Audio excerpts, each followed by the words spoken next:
The Vedic Trita Aptya is the dream god, the dream worker, and the ornament wearer, whose ornaments are dreams. It is very coincidental, then, that he is also thrown in a pit by his greedy brothers, but survives to ultimately pass judgment on them.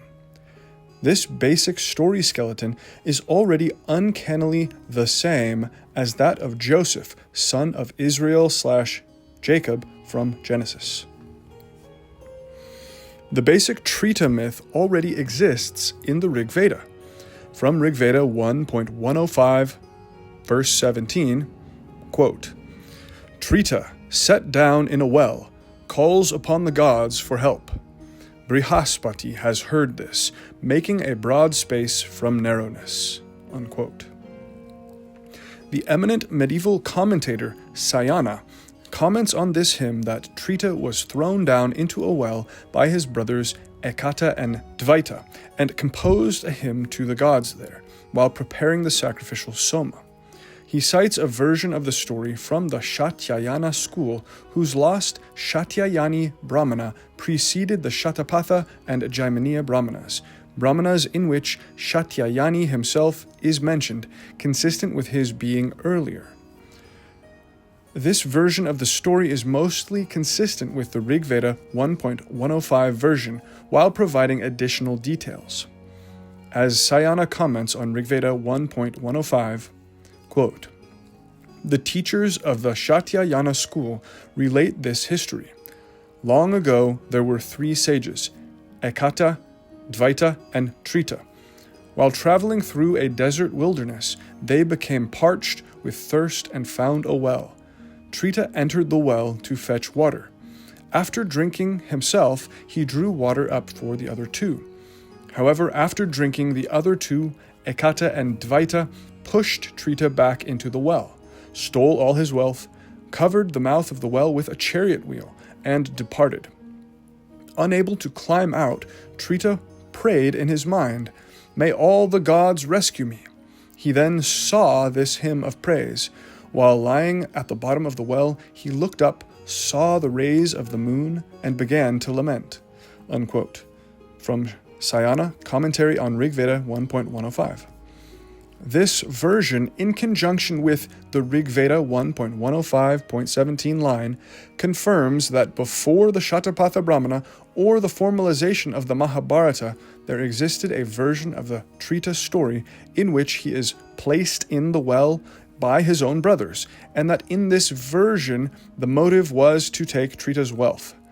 Trita preparing the soma, as he is said to do in Rig Veda 1.105, is also alluded to in Rig Veda 9.34.4. Quote, they milk out its milk with their skill. It becomes the one for Trita to groom. It becomes the drink of exhilaration for Indra. Unquote. Mahabharata Shalya Parva, section 36, contains a longer version of this story, in which we find a softening of the detail of the brothers pushing Trita into the well, as found in the Rig Veda and Shatyayani versions. In this version, Trita falls into the well running from a wolf, and the brothers, who had already been planning to abandon him, and motivated by desire to take his wealth, merely abandon him in the well he has fallen into.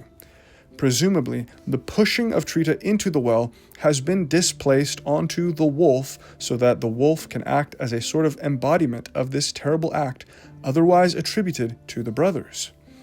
In fact, the introduction to this Mahabharata section includes quite clearly the other version, the fact that Trita's brothers threw him into the pit, contradicting what the narrative following that introduction relates.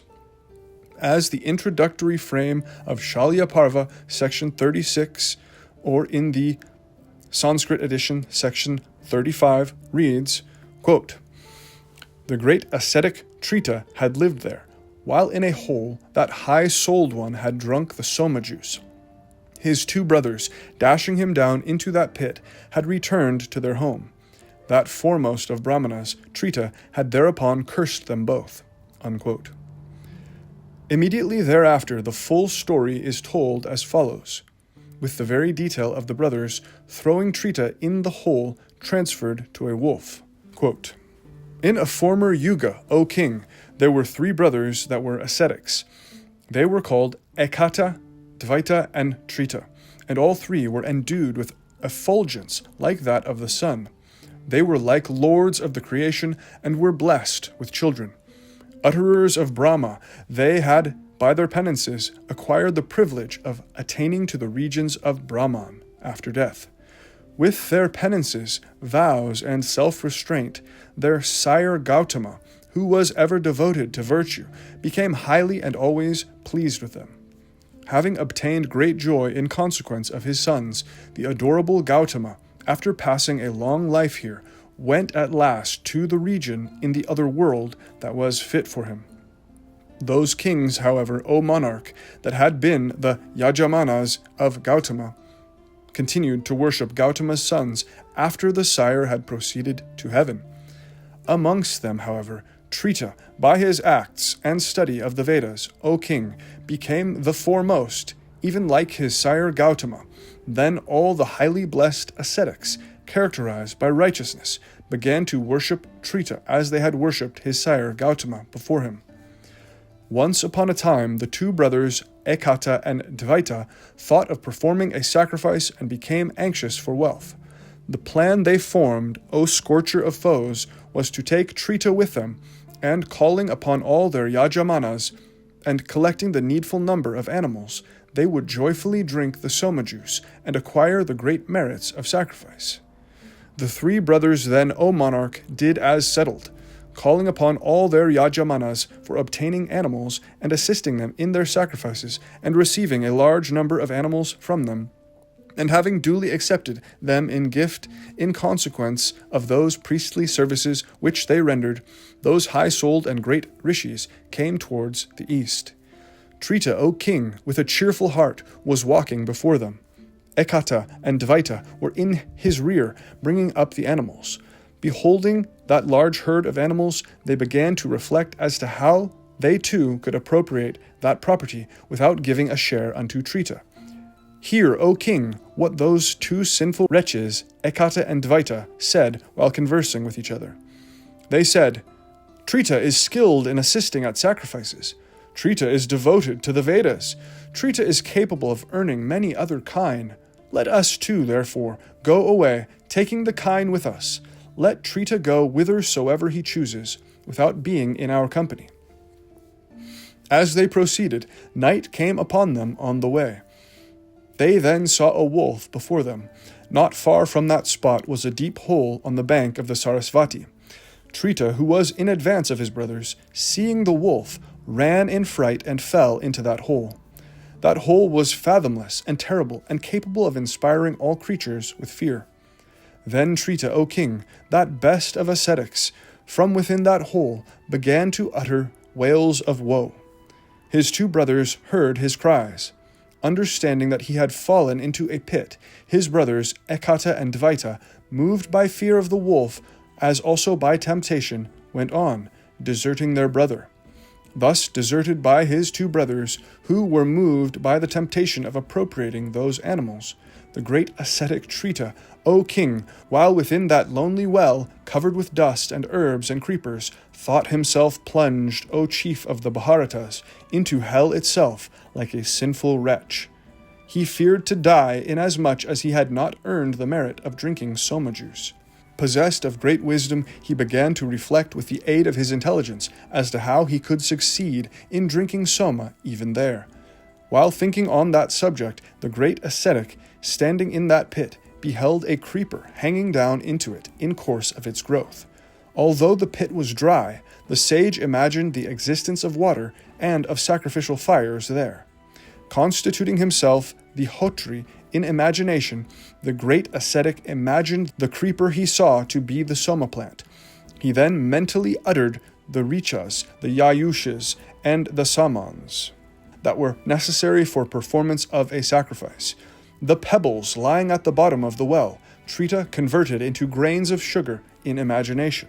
He then, O king, mentally performed his ablutions. He conceived the water he had imagined to be clarified butter. he allotted to the celestials their respective shares of those sacrificial offerings. Having next mentally drunk Soma, he began to utter a loud noise. Those sounds, O king, first uttered by the sacrificing rishi, penetrated into heaven, and Trita completed that sacrifice after the manner laid down by utterers of Brahma. During the progress of that sacrifice of the high-souled Trita, the whole region of the celestials became agitated. None knew, however, the cause. Brihaspati, the preceptor of the gods, heard that loud noise made by Trita.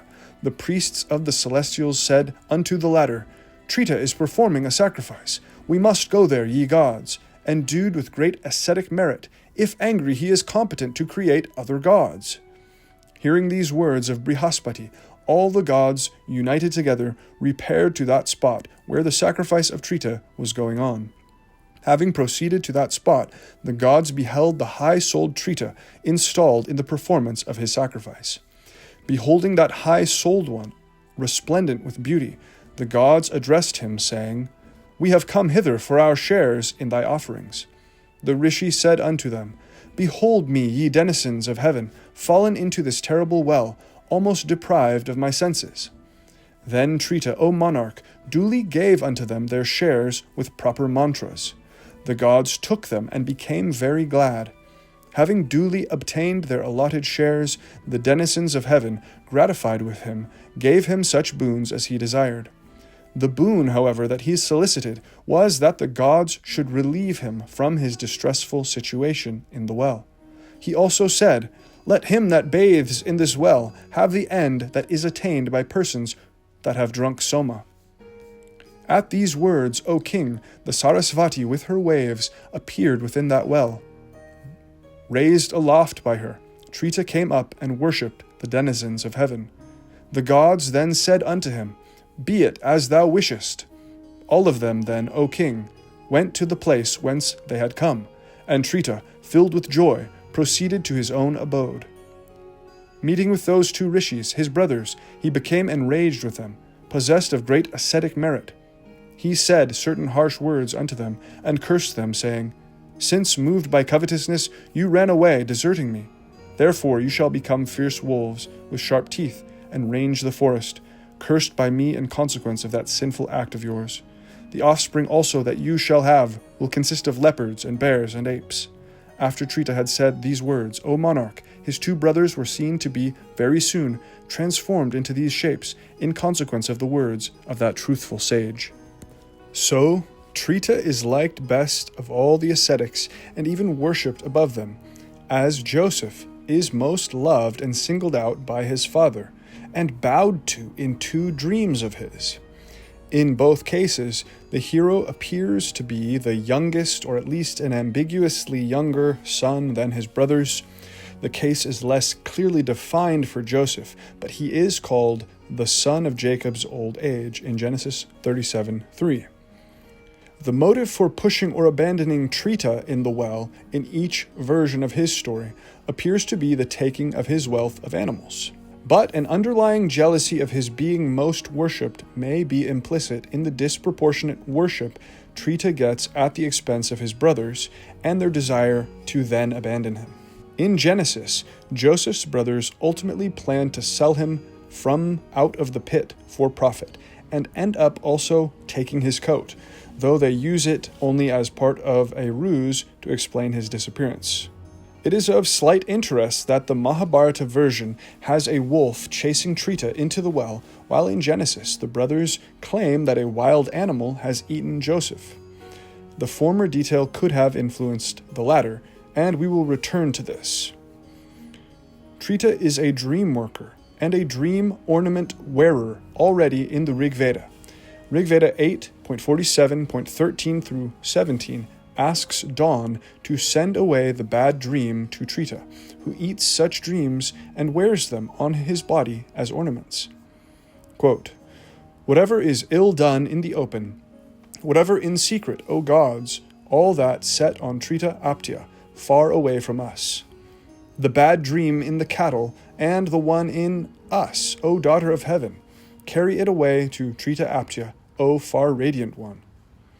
He will make it his neck ornament or his garland, O daughter of heaven.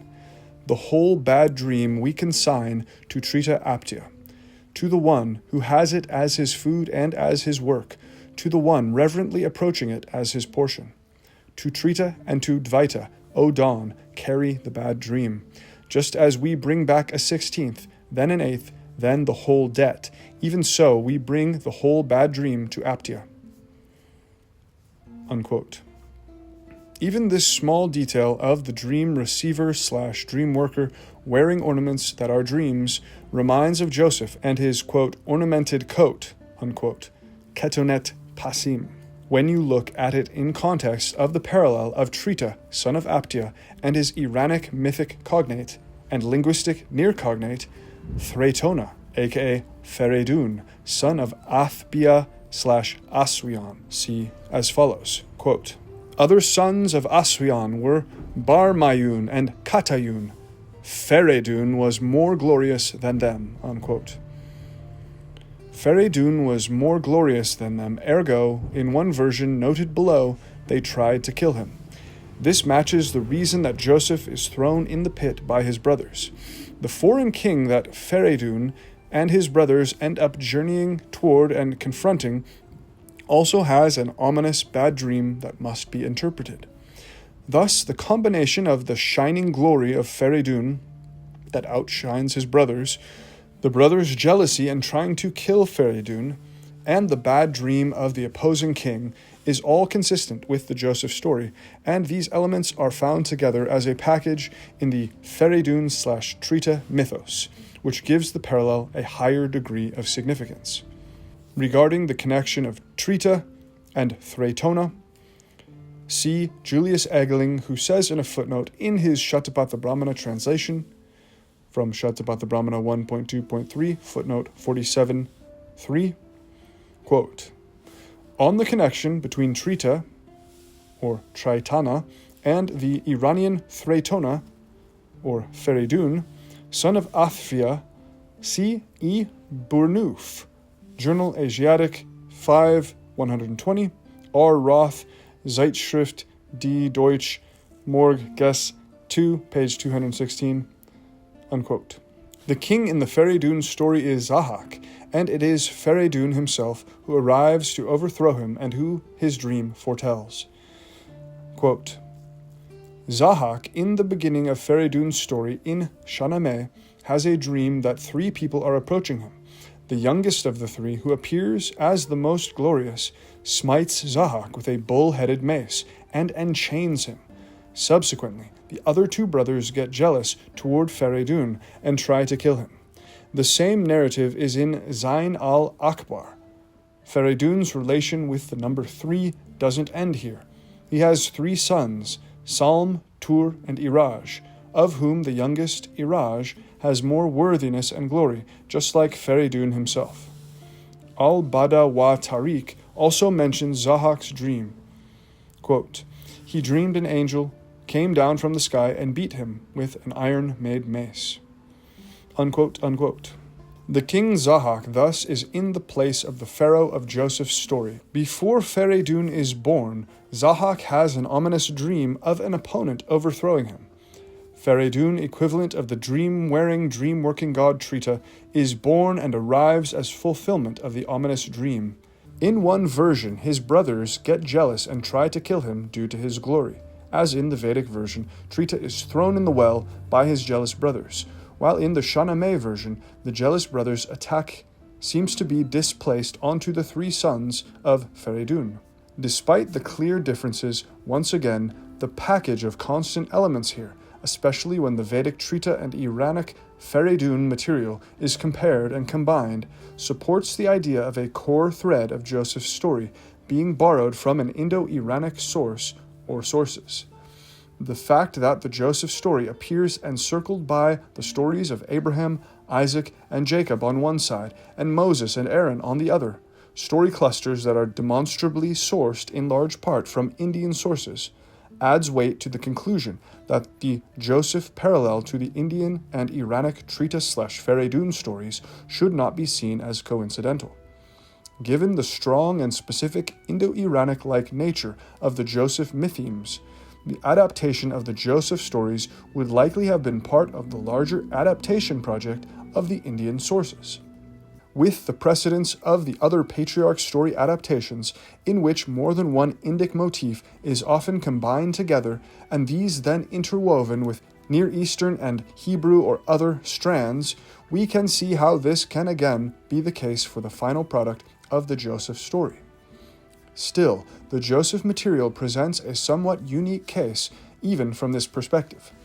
If some elements of the Joseph material parallel the Iranic Fereydun material better, and others parallel the Indian Trita material better, it makes it difficult to identify the exact source or sources that were used.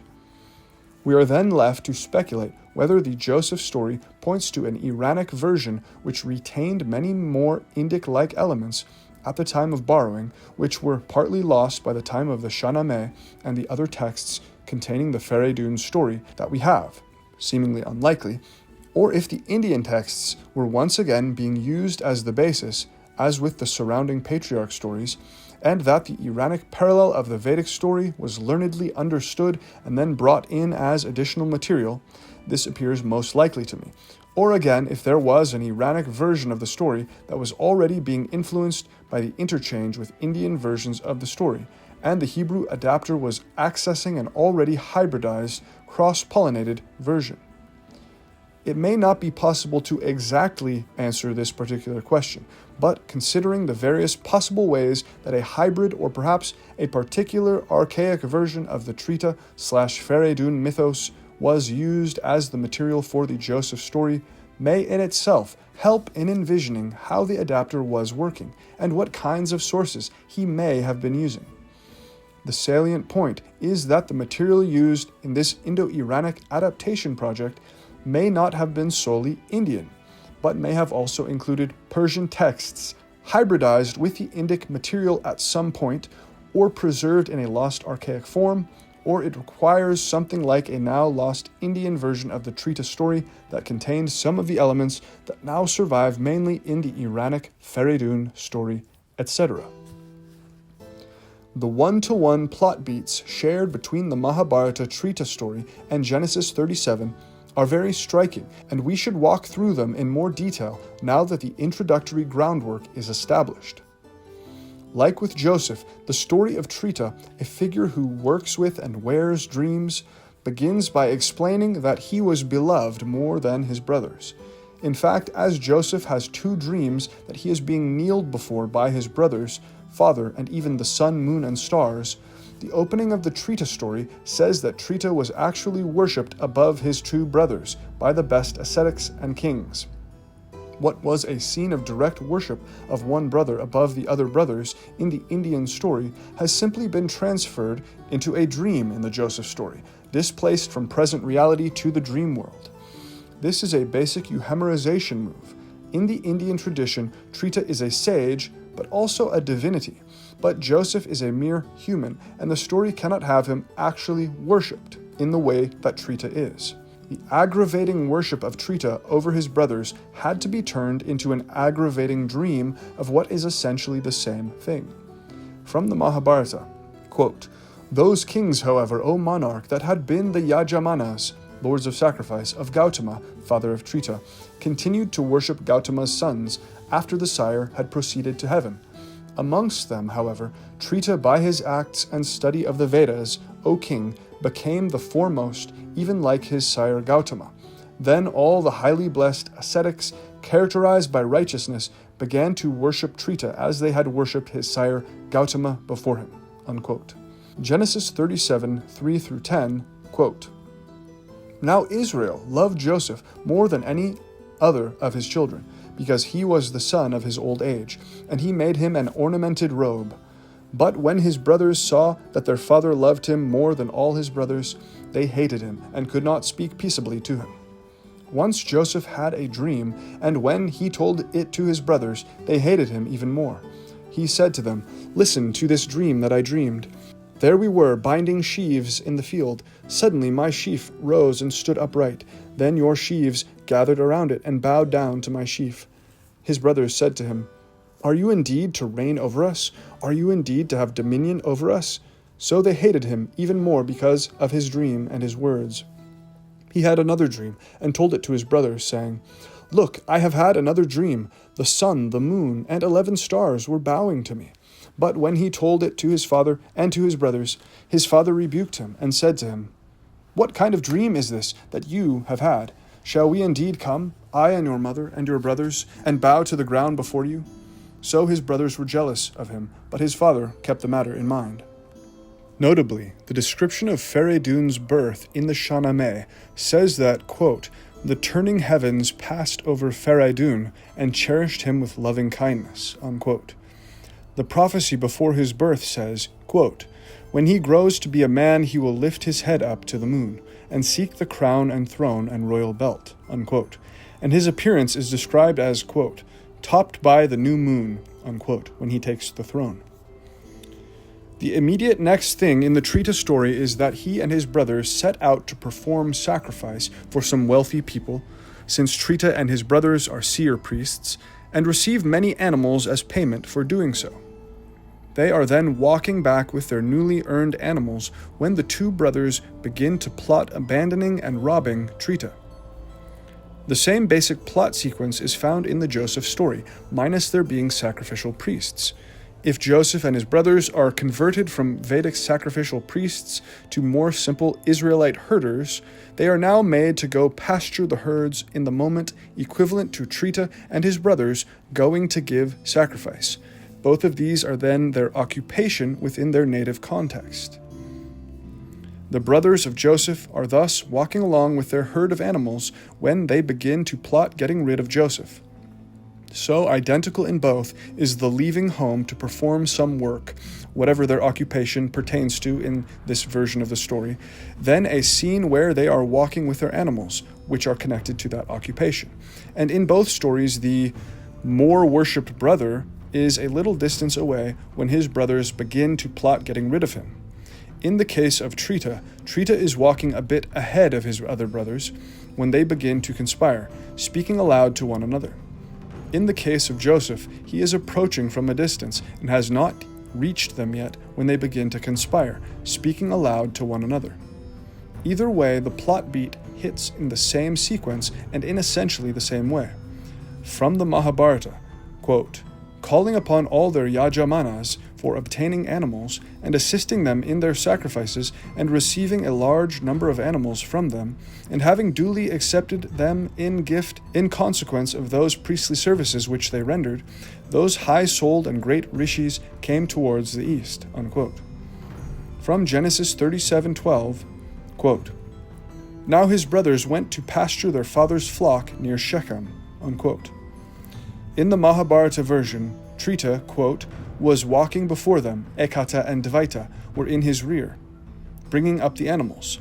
They began to reflect as to how they too could appropriate the property without giving a share unto Trita. Ekata and Dvaita said, Trita is skilled in assisting at sacrifices. Trita is devoted to the Vedas. Trita is capable of earning many other kine. Let us too, therefore, go away, taking the kine with us. Let Trita go whithersoever he chooses, without being in our company. As they proceeded, night came upon them on the way. They then saw a wolf before them.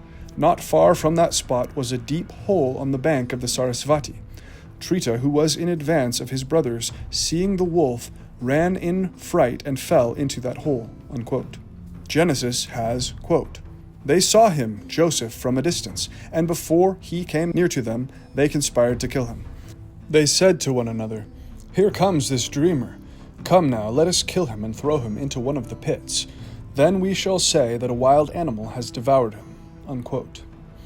In both cases, this sequence of the brothers walking with the animals out of earshot of the younger brother leads directly and without pause into the plot, spoken aloud, to kill or abandon that most worshipped brother in a pit. With the outline of the borrowing sketched and with an understanding of the general mode in which the Genesis and Exodus Indic adaptation process was handled, as seen in the preceding examples, we should be able to work out how and why the strange moment of Joseph's removal from the pit and sale to the Ishmaelites appears as it does in Genesis 37. In traditional source criticism, Joseph's removal from the pit is read as a moment of great tension and even confusion in the text, leading to profound interpretation problems and the debate that comes with them. After throwing Joseph in the pit, first, Joseph's brothers sit down and eat and see Ishmaelite traders approaching. Genesis 37:25. They then discuss not killing Joseph, due to it not profiting them, mentioning having to conceal his blood, and instead suggest selling him to the Ishmaelites, as to not lay their hands on him. 37:26-27. We next read that when some Midianite traders passed by, they drew Joseph out of the pit and sold him to the Ishmaelites for 20 pieces of silver. Genesis 37:28.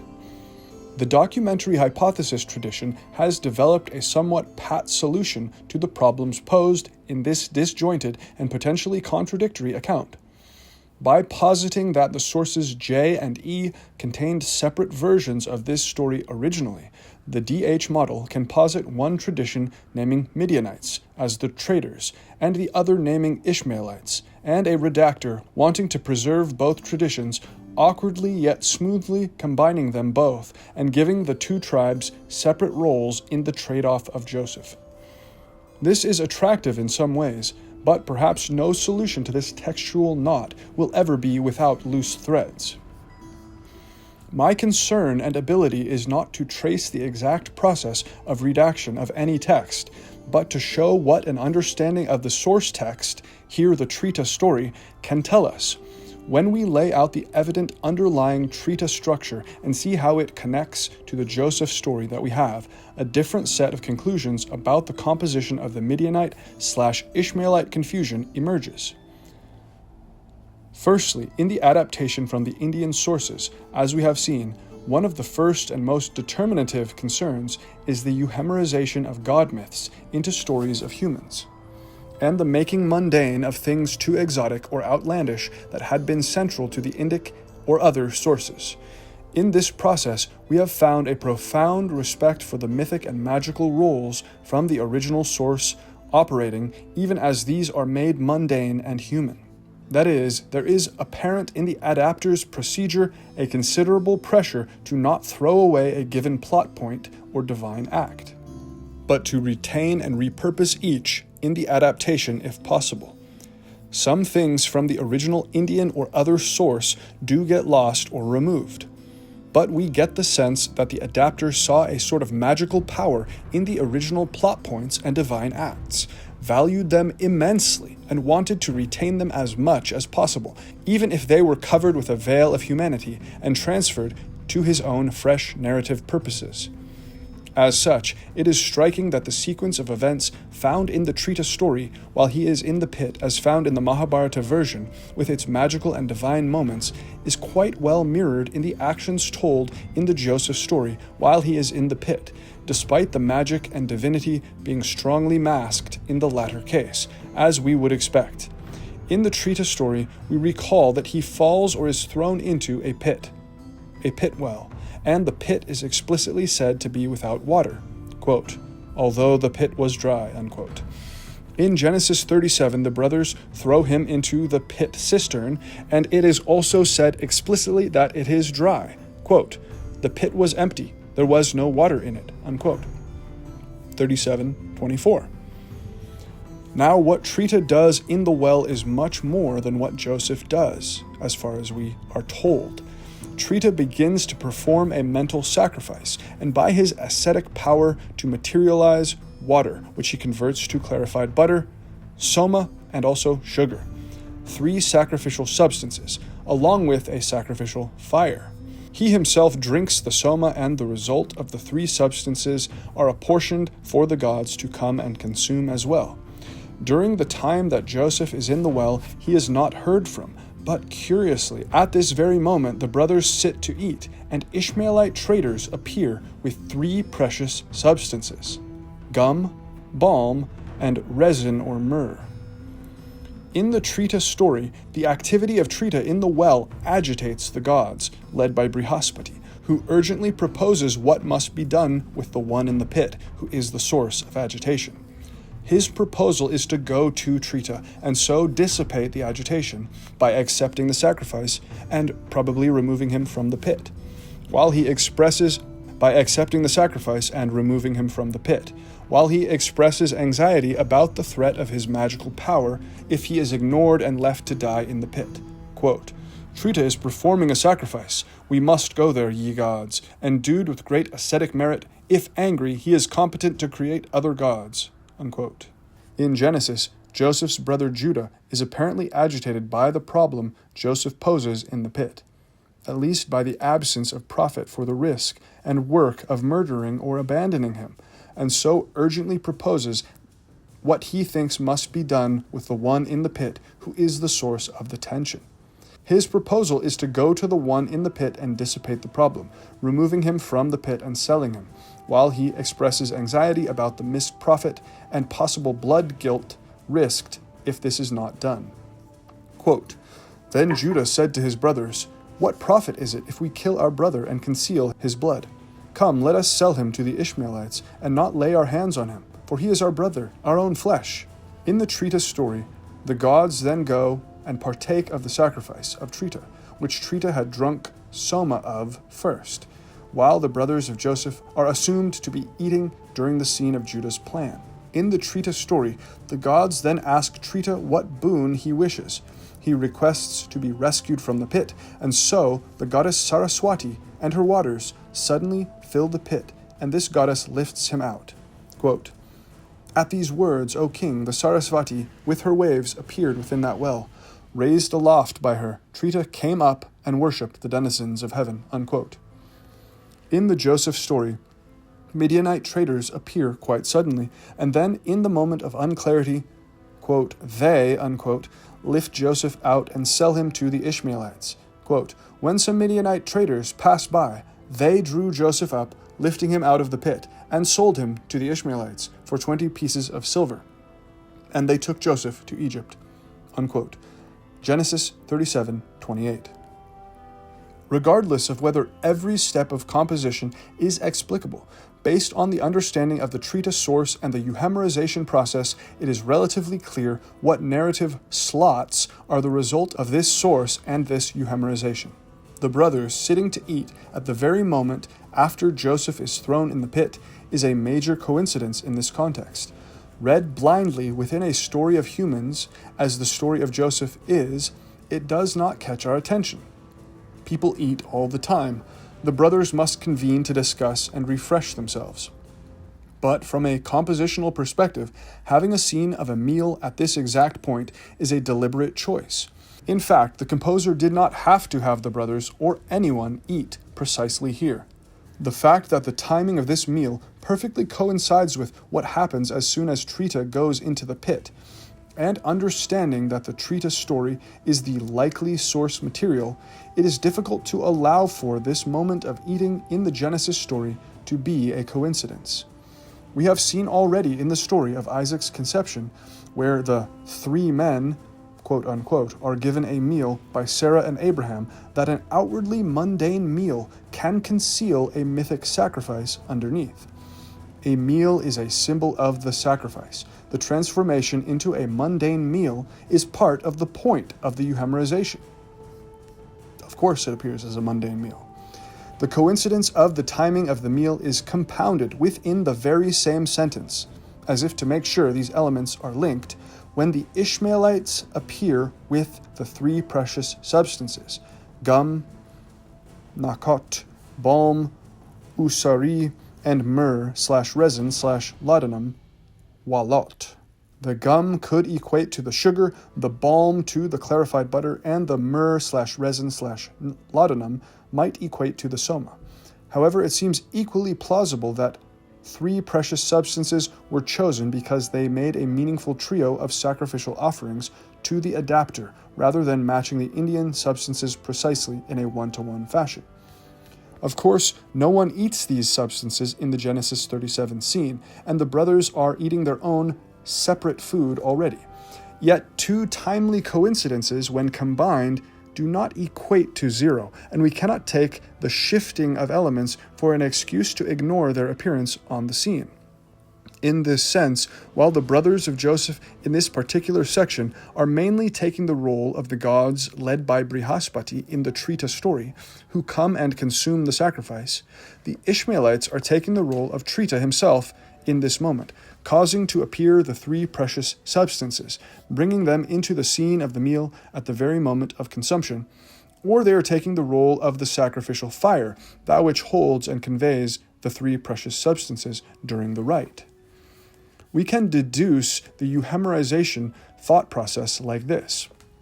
Trita's three-part sacrifice in the pit was too exotic, magical, or hard to fit into the logic of the human Joseph story, and so it was externalized onto the people outside the pit, while casting it into mundane forms.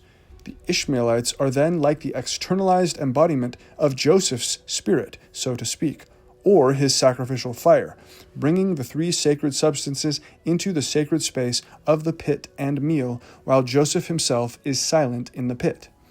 The brothers eating and anxiously discussing attending to the Joseph problem are primarily the humanized mask of Brihaspati and the Vedic gods, consuming the sacrifice and anxiously discussing attending to the Trita problem.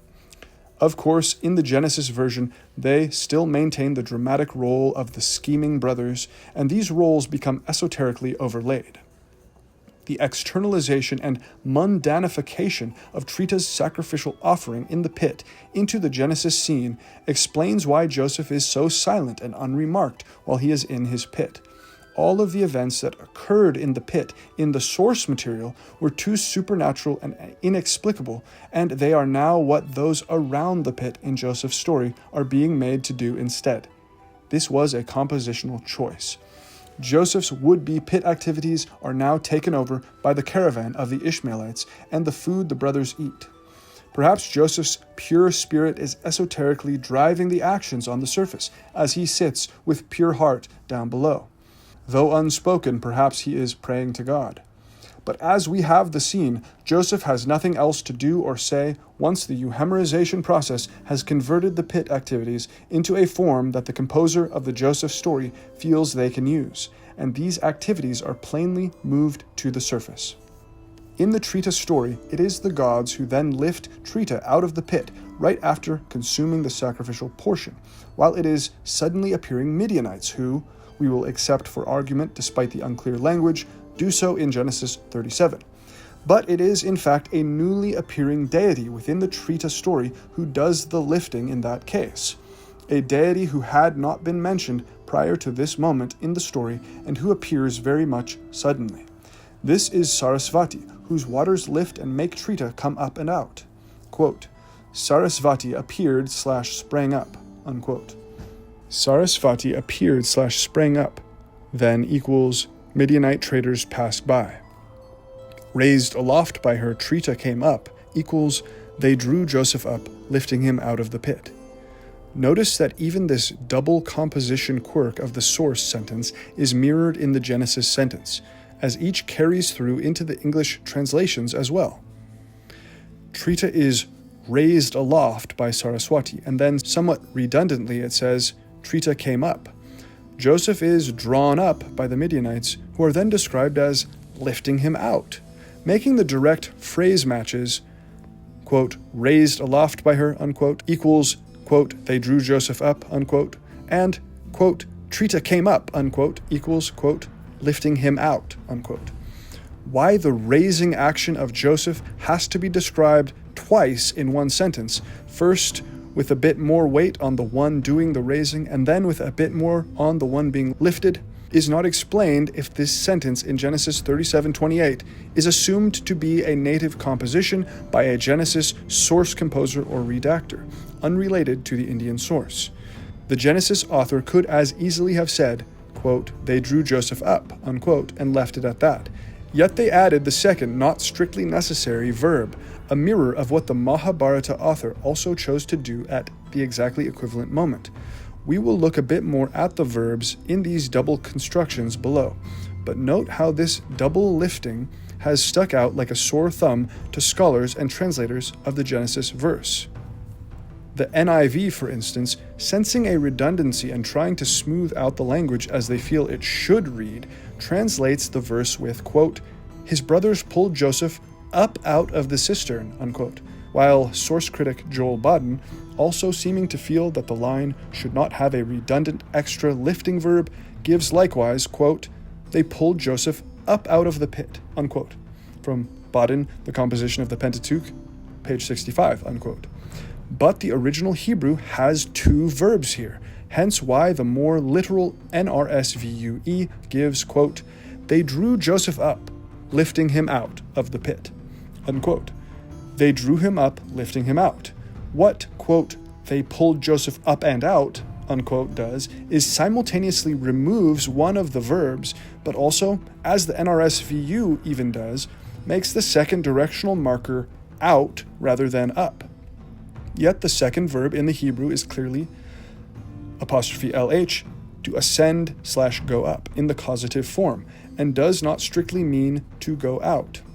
Clearly, Joseph is exiting, so there can be flexibility in the translation, but strictly speaking, the verb is vaya'alu, caused him to go up.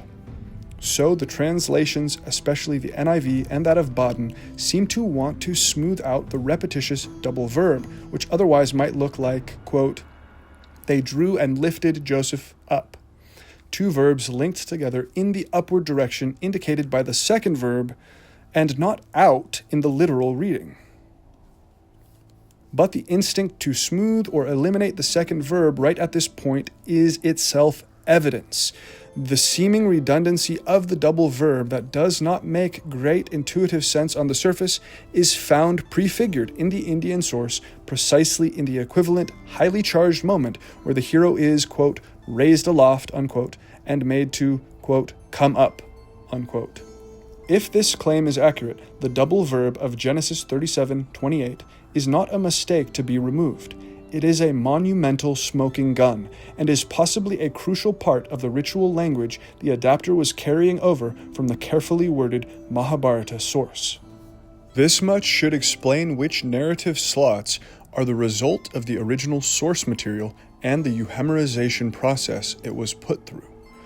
What this analysis does not necessarily tell us is whether the name identifications of every one of these Genesis 37 actors was the same originally, at the first layer of the adaptation, or if the roles were divided up in just this way between them. For instance, it is the gods led by Brihaspati who discuss their anxiety about the pit occupant Trita and consume the sacrificial meal while he is in the pit. But then it is also the gods who cause him to be lifted out, except that it is specifically Saraswati who performs the lifting. Thus, it would have been within the range of possible adaptation choices to make the brothers both eat the food while discussing selling Joseph and then go lift him out themselves. Perhaps the discussion about selling Joseph could have been led by one brother, and then another brother would be named as leading the lifting effort. The addition of the Midianites still does not seem absolutely necessary to this proposed adaptation. The same can be said to perhaps a lesser extent regarding the Ishamaelites, since the brothers could have had 3 substances along with their meal. But the Ishamaelites seem rather clearly designed as the carriers of the precious substances into the sacred circle of the pit surrounds, and the division of the brothers can seem well motivated according to the divisions we have laid out. It is likely that any theory about exact compositional or redactional moves will leave reasons for dissatisfaction, as we can see from the history of the scholarly theories on the issue of Genesis 37. As such, it may be worth considering a solution that is more maximalist and that attempts to explain the Midianite Ishamaelite scene without the assumption of redaction at this point, like a redactional addition of the Midianites or Ishamaelites. There are reasons that this seems worth doing.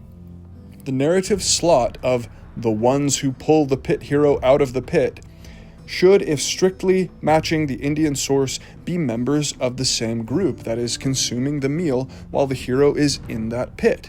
and who are discussing the need to go and deal with him while he is trapped there. That is, it would make sense that the ones who pulled Joseph up in the first version of the adapted story were his brothers, since the Vedic gods are the ones who both consume the meal and pull Trita out in the Indian source. So, the reading that says the brothers pulled Joseph up, or were at least directing the pulling, could have some merit from that angle. But it has not escaped notice that the deity who actually lifts Trita out of the hole is not the same one who speaks of his agitation and leads the gods in attending the meal, Brihaspati, and that the lifting deity, Saraswati, is very suddenly introduced right at the moment where she is needed to do the lifting, after not having been mentioned in the story up to that point at all. There manifestly are two distinct figures occupying the eating/discussing role and the lifting role in the source story, with the lifting goddess appearing just as abruptly and unannounced as the Midianites do in the exactly equivalent moment. Even though Brihaspati and Saraswati are part of the same group of quote-unquote all the gods, they are nonetheless two separate figures with distinct powers and roles. The story makes it impossible to know for certain if Saraswati was there with all the gods attending the sacrifice or not, as only Brihaspati is named in the group of attendees. But in fact, the wording of the line announcing her entrance makes it seem as though she was not present until that moment. Keeping in mind that the Sarasvati is both a river and a goddess, as the references to quote-unquote her waves and Trita being raised aloft by her makes this clear, the line states, quote, "At these words, O king, the Sarasvati with her waves appeared within that well," unquote. Tatra Kormimati Rajan Utpapata Sarasvati. Arguably a more literal rendering would be, quote, "There, O king, wave-possessing Sarasvati sprang up," unquote. If the goddess Saraswati had been in the well already, with Brihaspati and the divine sacrifice attendees, a reader would be justified in assuming that the text would have her fill the well from where she was already standing. She would not need to emerge in any sense. Yet the passage makes unavoidable the fact that it is only upon the command of the other gods present that Saraswati appears or springs within the well. If she appears in the well abruptly at this moment, then logically she was probably not in the well previously, or at very least, this conclusion could be drawn by our adapter, which is the real issue in question. So this leaves us with yet another difficult to explain coincidence. Why does a new group of people appear in the Genesis line to pull Joseph up in the exact moment equivalent to the Mahabharata moment in which a new deity appears to lift Trita up? Since we have seen the rest of the Genesis sentence in which the Midianites appear so uncannily mirrors even the construction of the Mahabharata sentence immediately following Saraswati's appearance, with the action of raising the pit occupant being described by two semi-redundant verbs, it would be reasonable to suggest that the sudden appearance of a new set of lifters, quote-unquote, Midianites, at the beginning of that sentence might also have been written as an excruciatingly careful match to the sudden appearance of the new lifter in the Mahabharata line in the equivalent spot. When we consider Saraswati as explicitly a sudden appearer at the scene and the double description of her immediate lifting action, the laying side by side of the full Mahabharata and Genesis lines becomes quite shocking. Quote, "At these words, O king, the Sarasvati with her waves appeared within that well. Raised aloft by her, Trita came up and worshipped the denizens of heaven. The gods then said unto him, Be it as thou wishest. All of them then, O king, went to the place whence they had come." Unquote. From Genesis When some Midianite traders passed by, they drew Joseph up, lifting him out of the pit, and sold him to the Ishamaelites for 20 pieces of silver. And they took Joseph to Egypt." Unquote.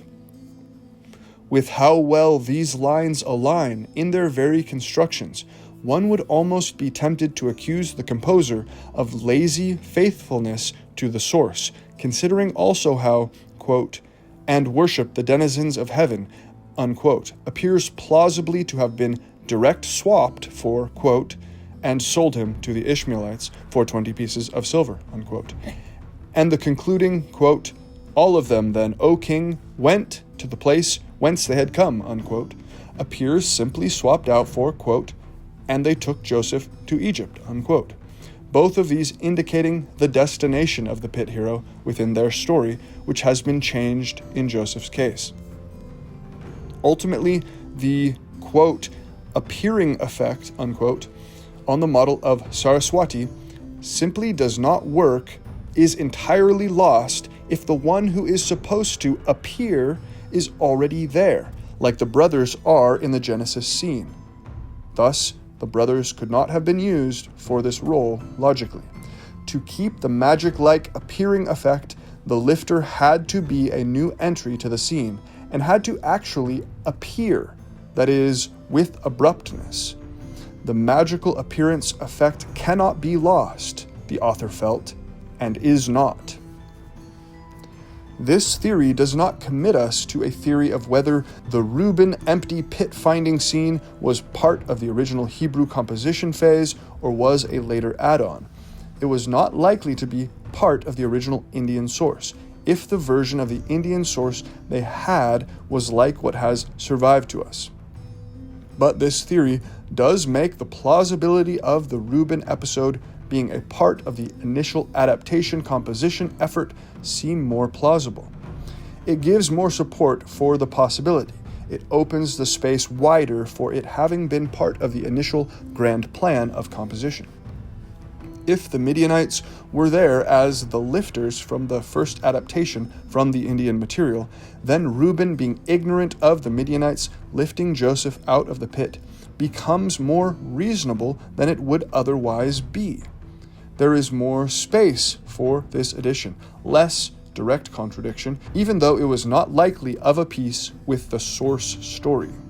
The original composer could have intended that Reuben was present when Joseph was pulled out and returned later to find the pit empty, and he could have added this motif at the time of original composition. We don't know. Or a redactor could have subsequently added Reuben's finding of the empty pit for his own purposes, perhaps to emphasize Reuben's distance from the crime of the sale. The main thing, though, is that the Reuben empty pit finding scene was a stitch-on portion of the story from the beginning, the moment of composition, either way. It did not arrive as part of the original story concept of the source story, and so the seams and inconsistencies it may introduce are arguably another support for the Trita parallel, since a seam around this part of the story is what we would predict if the Joseph story was based on the Trita story, which entirely lacks such an empty pit finding scene. In similar fashion, the sale of Joseph to the Ishmaelites or to Egypt marks the other main seam, where the Trita pit type story has to be sewn onto the story of Joseph's progress into Egypt as a bought and sold slave, also elements not present in the Trita story. Another possibility that this reading makes more plausible is the idea that while the other brothers may not have been pulling Joseph out of the pit, they still might have been present and aware when the Midianites pulled Joseph out. The gods who consume the sacrifice of the pit are very much present and observing when Saraswati lifts out Trita, and are offering the boon whose naming by Trita triggers her to do so. Note that while the finding of the empty pit scene does not exist in the surviving Vedic versions of the Trita story, the Mahabharata text does have a dramatic final confrontation between the abandoning brothers and the brother who has been raised from the pit, In this confrontation, there is a passionate exclamation, and the brothers are turned into wolves. The passionate confrontation and wild animal motif seems echoed somewhat in the Reuben finding scene, yet this particular resolution scene from the Trita story seems to have been further stretched across the Joseph story, and parts of it carried into the conclusion of that story, where it is again echoed and inverted. We will return to this theme in regard to the conclusion then. So perhaps the original concept of the adapter-composer was that the Midianites appeared as if by magic at the suggestion to sell Joseph spoken by Judah, just as Saraswati had appeared by magic at the word of Brihaspati and the Vedic gods, responding to the wish of Trita. The brothers of Joseph were present near the site of the lifting, and they implicitly gave the magic command into the universe, magically triggering the Midianites to do the act. Perhaps the adapter thought the suggestion by Judah of getting Joseph out of the pit did not need repeating after the Midianites appeared, and it seems like his faithfulness to the logic of the source lines caused him to think the necessary dialogue and plot moments had been hit already. It is true that right before Saraswati appears, Trita asks to be rescued from his plight, triggering Saraswati's appearance and action. But this could not be reasonably included. In any case, it was evidently cut or merely transferred to the words of Judah. The fallout of this change, a part of the strict euhemerizing pass, or of the fact that an overt, visible deity would break the new plot logic, was that once the Saraswati replacements, the Midianites, appear on the scene, nothing is said directly to them, and they say nothing, while the rest of the sentence describing the lifting action follows the established construction aforementioned, matching the Mahabharata phrasing. This appears to be because Saraswati herself has nothing said directly to her, says nothing herself, and then does her specially described lifting action in silence. Each figure has a prescribed role, the actions have a set order, and the adapter did not want to disrupt these if possible. All of the trouble and confusion could then be the result of cutting or transferring to Judah, the moment where the pit occupant asks the gods to be freed, and the lifting happens as a direct result of the magic request. Genesis 37 is not a story of gods outwardly appearing and taking over the scene, nor is it a scene of a genie granting wishes like a deus ex machina. Such overt portrayal of the divine hand would have destroyed the particular human drama that the Joseph composer was creating. The euhemerization process was far-reaching and could not spare the hero having a direct audience with the gods in the pit. For whatever reason, the adapter did not transfer the request of Trita to be lifted into a request from the brothers, such as, "Hail Midianites, lift Joseph out," unquote. Within the logic that emerges from the preceding analysis, it seems that after euhemerization comes respect and preservation for the magical significance of the story that the adapter is working so hard to make use of.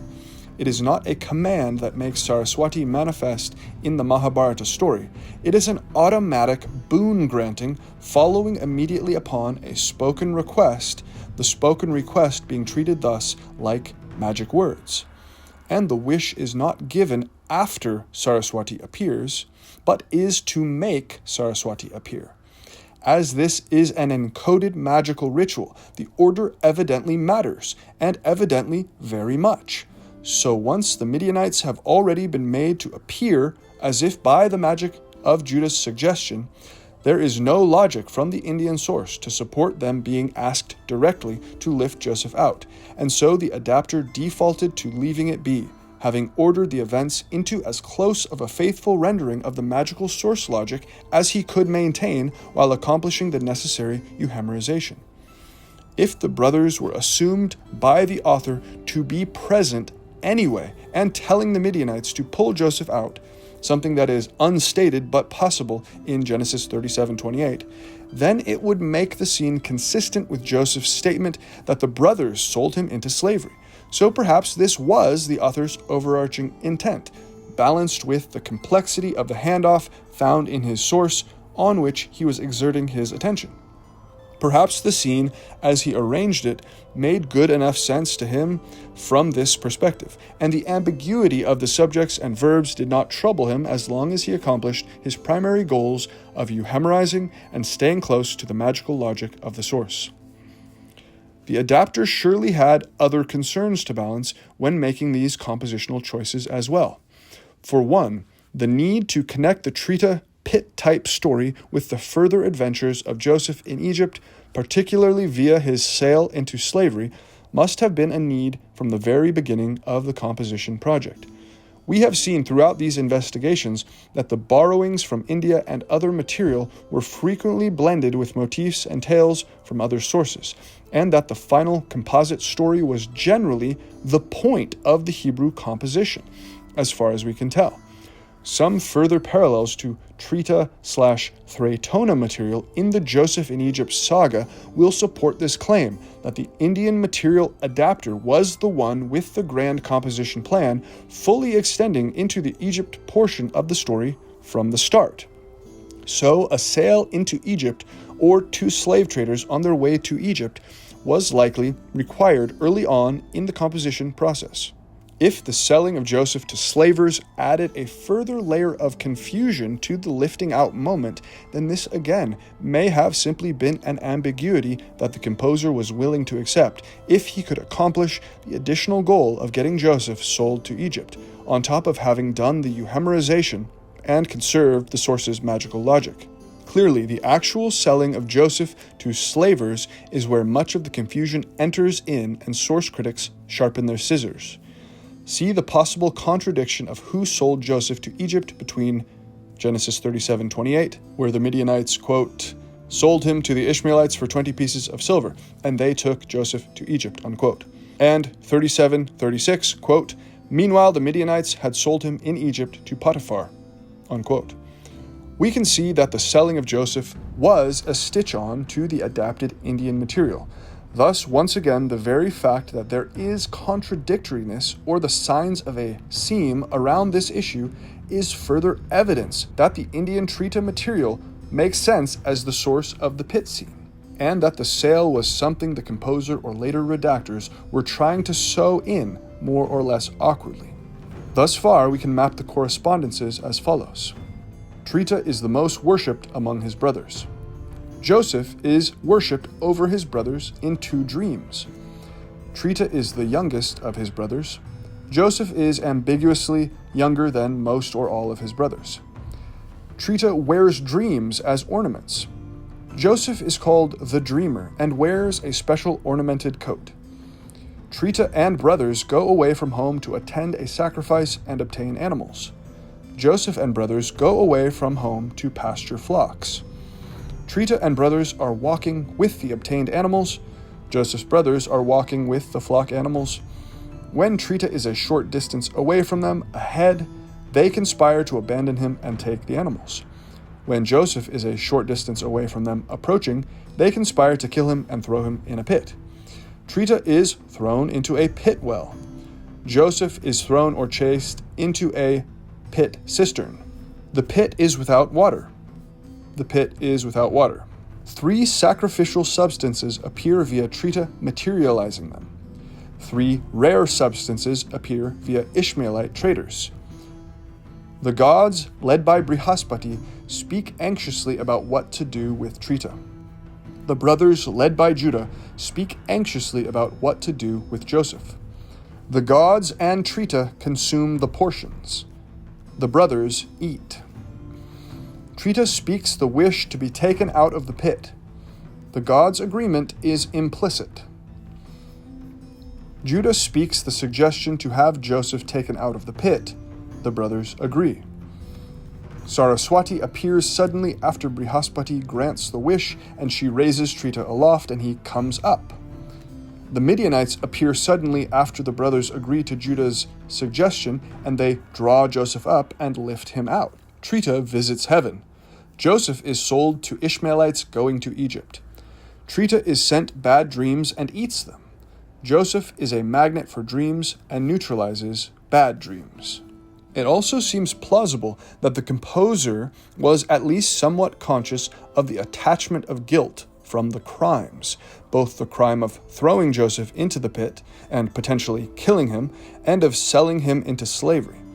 The potential guilt for these acts is alluded to a couple of times via the mention of Joseph's blood in 37:26-27 and 21-22. And so we can picture the possibility that the composer had some need to carefully orchestrate who the guilt attached to. This could have influenced some of the compositional moves and some of the later confusion. As Joel Baden notes, quote, George Coates saw the insertion of the Midianites in verse 28 as a means of alleviating the guilt of the brothers in the selling of Joseph into slavery by attributing it to the passing Midianites, unquote. From Baden, The Composition of the Pentateuch.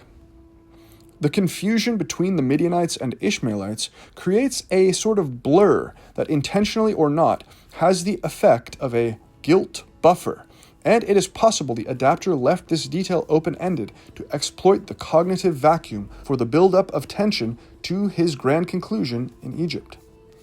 The wolf in the Trita story displaces the blame from the brothers for the disappearance of Trita, which exists in the frame version.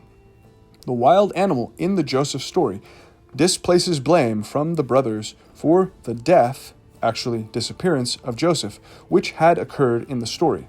In addition, the double subjectivity and ambiguity of who actually sells Joseph echoes the role of the wolf in the Mahabharata Trita story. The frame story says that the brothers threw Trita into the hole, while the full retelling says a wolf chased him into the hole. This creates a superposition where the brothers are both guilty of throwing Trita in the hole and not guilty of it in one and the same text. The vagueness about whether the Midianites sell Joseph or the brothers do so oddly echoes this superpositioning ambiguity of the Trita text, leading to an effect of shielding the brothers from guilt, while simultaneously creating a vortex of unresolved tension that cannot be released until Joseph pierces through it with his later clairvoyant pronouncement that they are the ones who sold him, in Genesis 45. The possibility also exists that the Reuben empty pit finding scene is a flip of the brothers meeting Trita again scene from the very end of his story, complete with wolf imagery in both, since Trita turns his brothers into wolves when he meets them again, while Reuben encounters the absence of his brother and uses a wild animal ploy to resolve the problem. Perhaps we will never fully understand why these composition choices were made if we cannot get inside the mindset of needing to euhemerize a mythological source, but also being a mystic who believes in the magical power of the text as indeed a spell, a slave to the theological need to creatively euhemerize, and a slave to the need to preserve the magic at once. We might speculate that, in this mindset, the Midianites, a brother tribe to the Israelites, were imagined by the adapter as entering the scene like the spirit doubles of the Israelites themselves.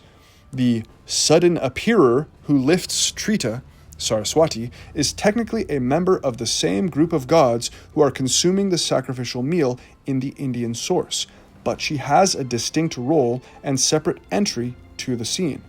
In a similar way, the Midianites might be used by the adapter here to try to fill a similar requirement, a group of relatives who are distinct from the already named meal-eating figures, Israelites, and who can appear separately and suddenly, while being conceptually closely tied to those brothers on an esoteric level. Similarly, the Ishmaelites are another brother people. Is this a coincidence? And the Ishmaelites, at least in their arrival with the three precious substances, externalize the spiritual production that should belong to the pit occupant, here Joseph, or the Vedic sacred fire. This opens the clear possibility that the author was using two brother tribes here intentionally, and saw them, from the meta-perspective of the scene as a magical ritual, as spirit doubles of the central Israelite family or their activity. In this meta-ritual sense, when the Midianites lift Joseph, and if they do sell him, this could be conceived as the spirit doubles of the brothers fulfilling the wish that they called into existence with the power of their spoken suggestion.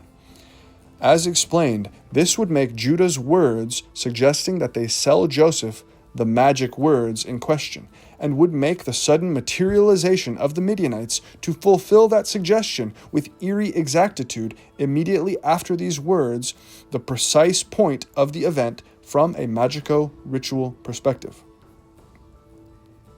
The spirit brother tribe, the Midianites, can be seen as the shadow arm of the Israelite brothers within this ritual framing.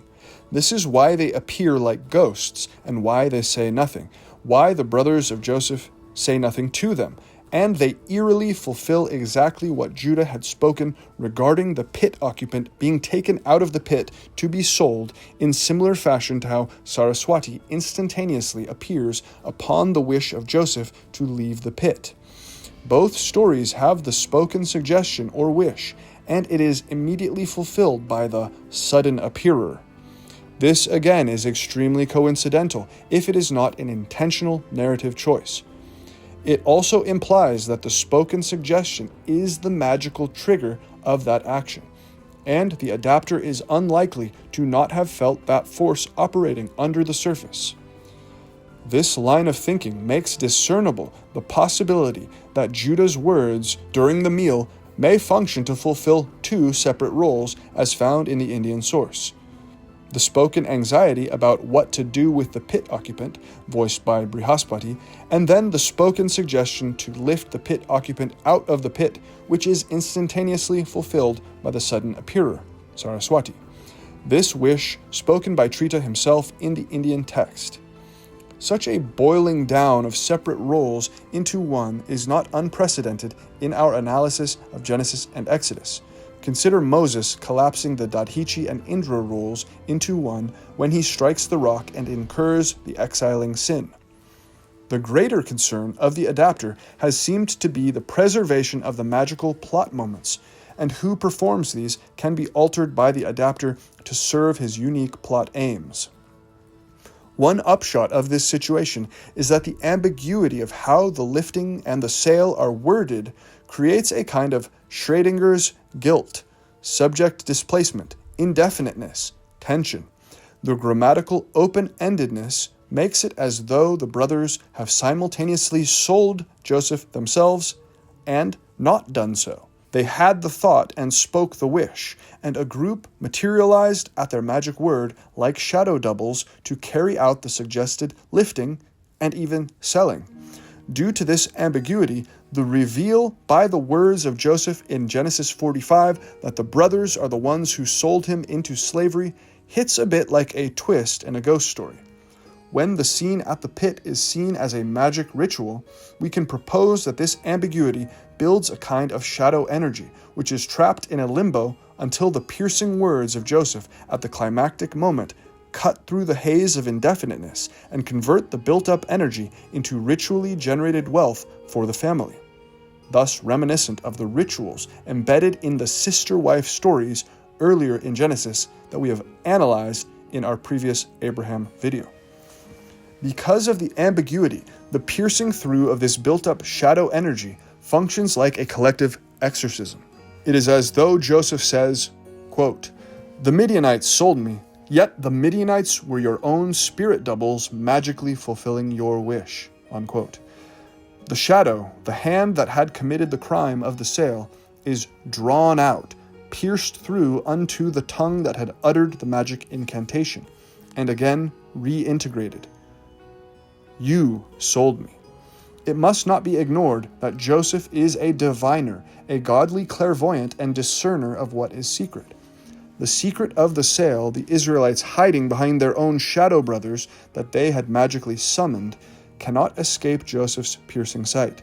He sees through to the core of the ritual and what had truly happened. For this reason, he follows up the assertion that his brothers had sold him with the even deeper truth. God had performed the whole thing.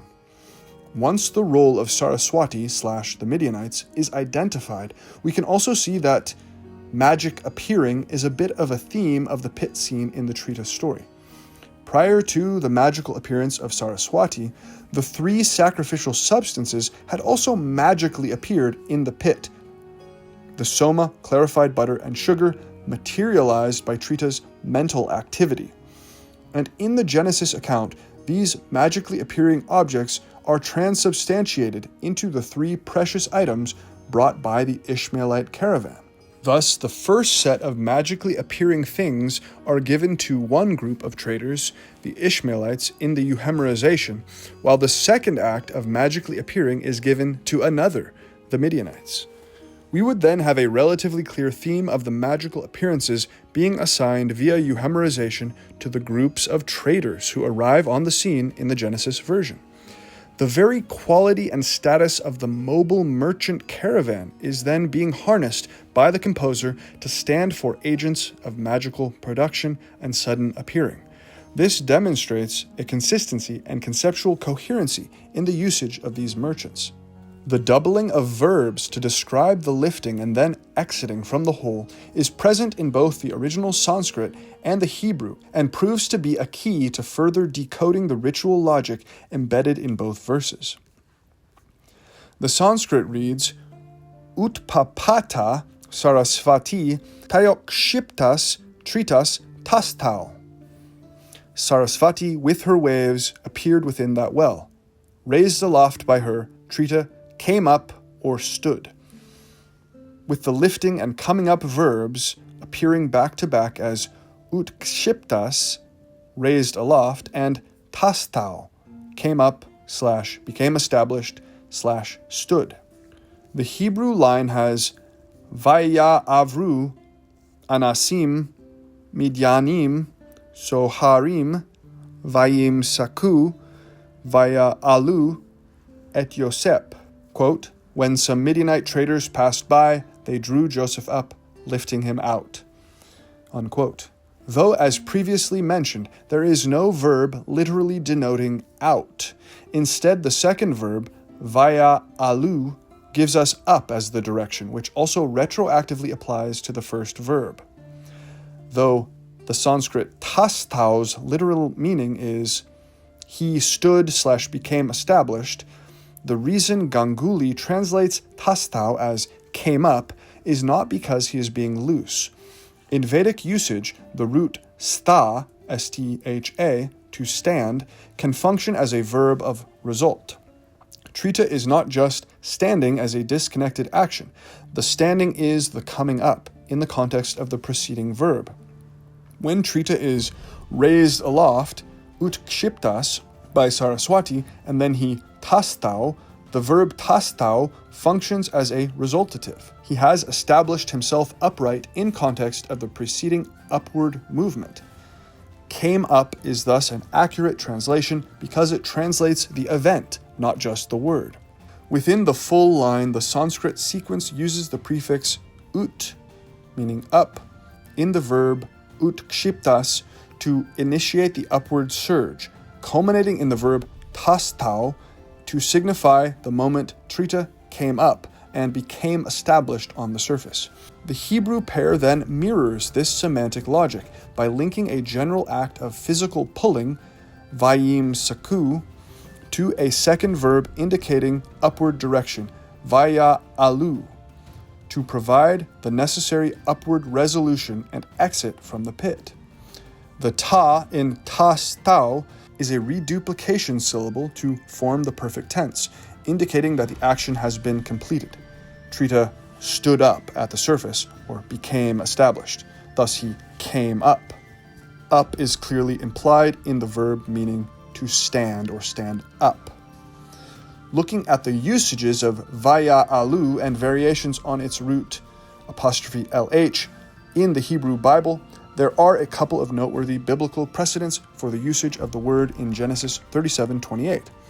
In Genesis 2:6, the mist stream goes up Ya'aleh to water the Adamah, ground or face of the earth, so that life can grow. After the earth has been submerged in the deep of the flood, the first act on the newly dried earth in Genesis 8:20 involves this root as well. There Noah vaya al, offered or caused to go up, burnt offerings to God on the altar. This upward surge of smoke triggers God's promise to never again curse the Adamah, the soil / ground. The lifting of the sacrifice is the prerequisite for the ground being fully established and firm, equivalent to Sanskrit stha. That is, the word used for Joseph being lifted up from the pit is the word used for offerings lifted up to heaven, and is used at the moment when that which was lost in the deep, the solid earth, becomes re-established, right when the hero Noah stands upon the re-emergent echo of the primordial mound, Mount Ararat.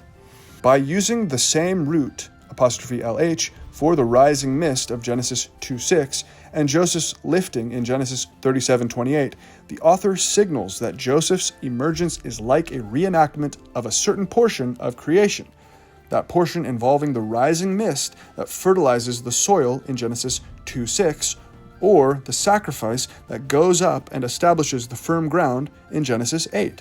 Joseph is being created anew by rising from the grave-like pit, but also he is like a sacrifice, being raised aloft to bring stability, or a mist raising up with the potential to bring fertility, which Joseph does in the end of his story, of course.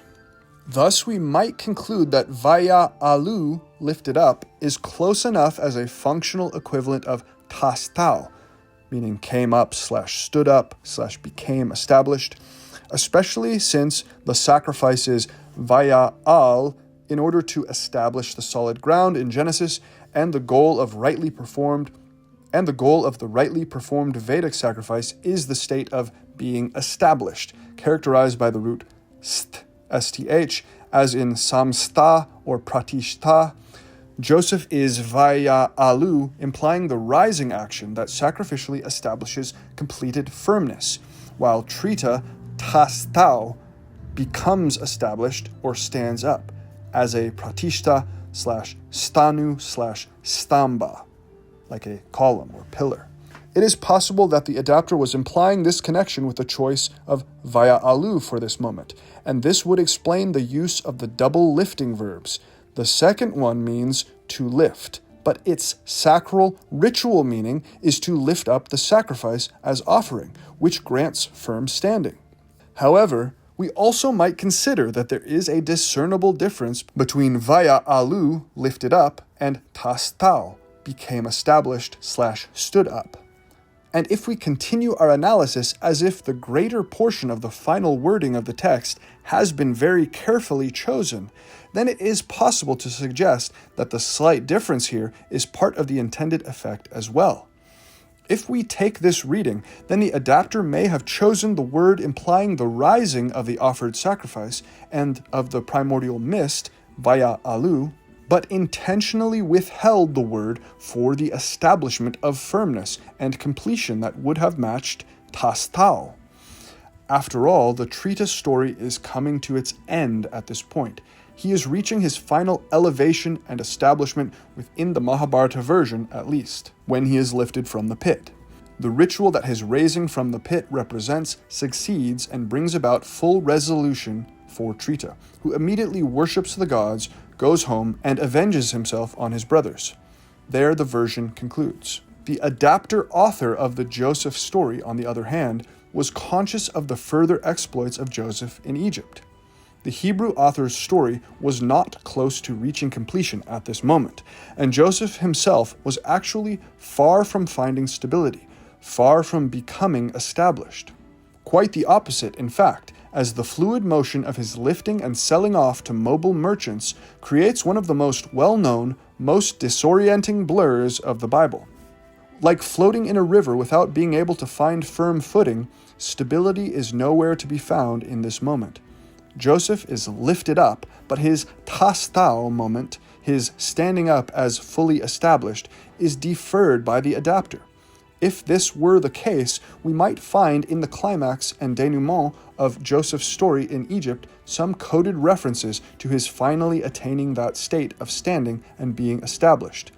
A few instances support this possibility. In the conclusion of the Joseph story, the author resolves the suspended cosmogonical offering represented by Joseph's lifting by finally anchoring Joseph to the soil, Adamah, and a fixed position of stability as Lord over Egypt. In Genesis 41:46, Joseph stood, amad before Pharaoh, a verb that serves as the functional equivalent of the Sanskrit tastau, stood up / became established or fixed. This is still before the story's conclusion, however, and marks only the beginning of Joseph's transition to fixity.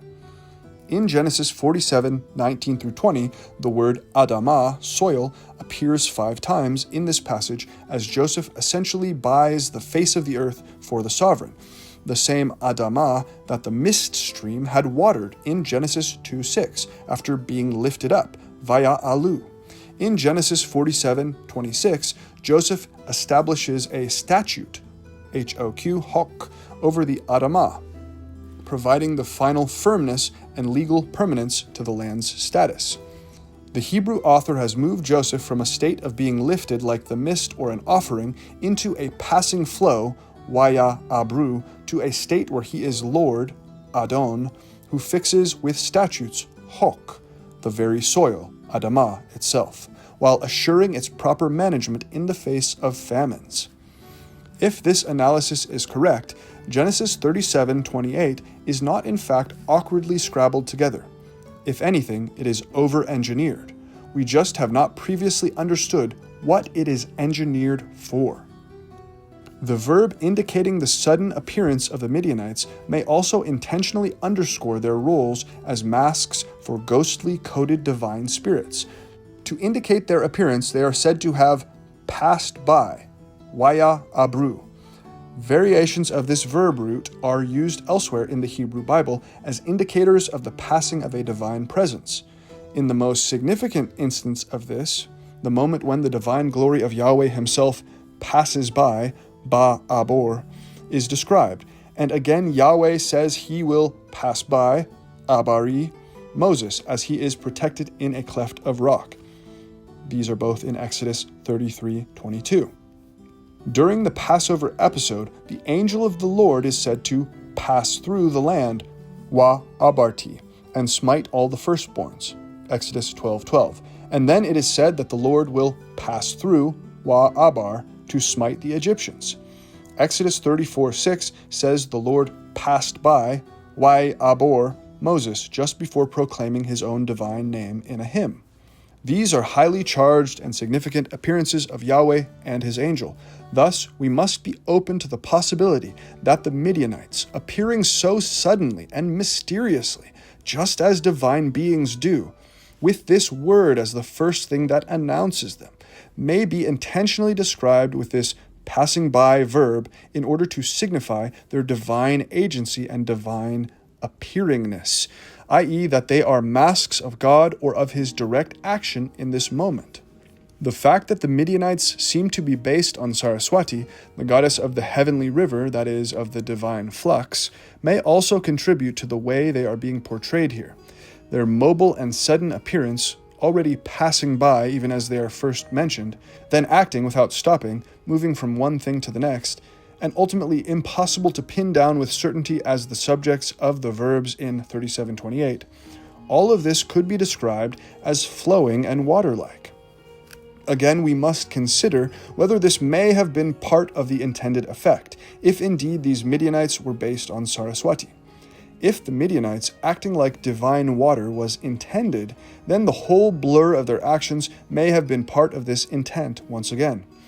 Is it really an accident that at the very moment that stands in for the actions of the flux goddess of the Indian source, we have floating verbs with unclear subjects and one of the most affecting blurs in the Bible? If the Midianites are like water, the Ishmaelites could potentially be like fire. Thus far, it appears that the Ishmaelites bring the 3 sacred substances into the scene, but they also convey them forward around the sacred space of the pit surrounds, and thus they ambiguously fill the roles of Trita, the materializer of the 3 substances, and the sacred fire itself, which carries them to the gods. Trita himself is identified with Agni and treated as a form of Agni in 7 places in the Rig Veda, according to Arthur Anthony MacDonald. See Vedic Mythology, page 67. And thus the distinction between the Trita role and the fire role may not be important for our present purpose. It should be said that Ishmael himself is a stand-in for Rudra, as we have seen in our Abraham analysis, and Ishmael specifically is modeled on the Rudra found in the Shatapatha Brahmana story of his birth and youth. In that story, Rudra is repeatedly called Agni, so the identification of Ishmael with the fire would have been already known by the adapter by this point. The Ishmaelites could stand for the fire principle then, in some sense, as the Midianites appear to stand for the flowing water divinity. Both of them then stand as the masks of divinities or spirits, limbs not truly disconnected from the Israelites who also are masks of the eating gods, at least for the moment of the rite. Clearly, it is not without reason or insight that Joseph tells his brothers 4 times, immediately after stating that they sold him, that it was in reality God who had sent him to Egypt. Quote, "For God sent me before you to preserve life." Unquote. Genesis 45:5. Quote, "God sent me before you." Unquote. 45:7. Quote, "So it was not you who sent me here, but God." Unquote. 45:8. Quote, "God has made me Lord of all Egypt." Unquote. 45:9. We must remember once again that Joseph is the clairvoyant of clairvoyants within the patriarchal ensemble.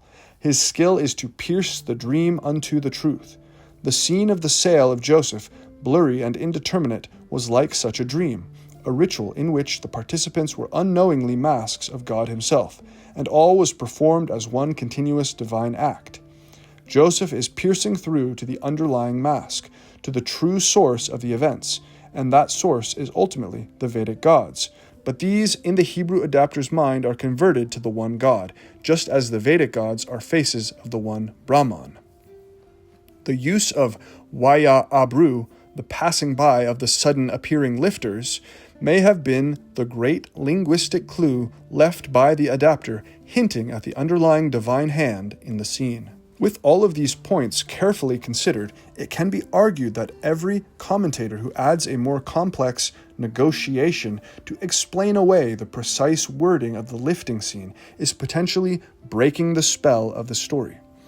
The ritual divine masking reading keeps the unified ritual logic found in the Indian source intact by treating the Midianites as like the hand of God responding to the brothers' words, which also are guided by a divine spirit that has overtaken the brothers in the scene, making them into like masks in that moment.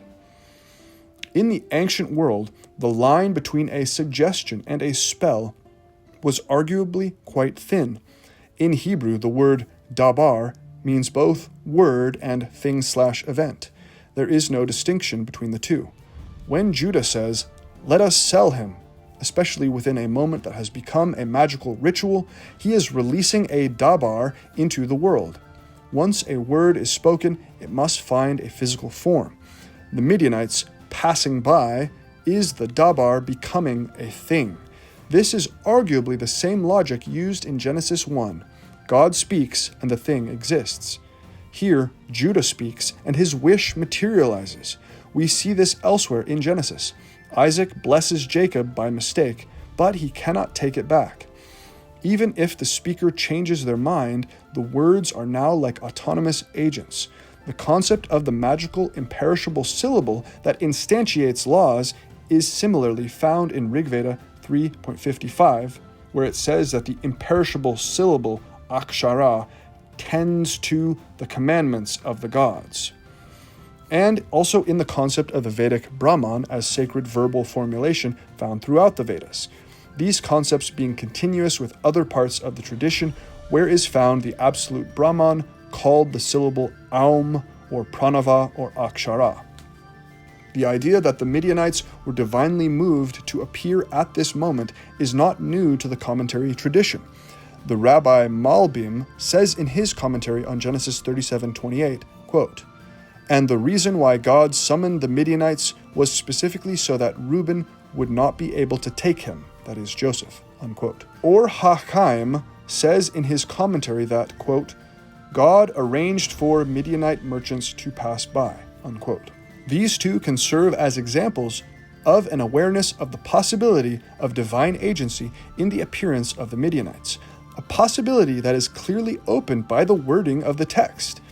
awareness of the possibility of such divine agency to explain the appearance of the Midianites in this scene has remained in the background of the commentary tradition and has yielded the stage to supposedly more scholarly approaches in modern times.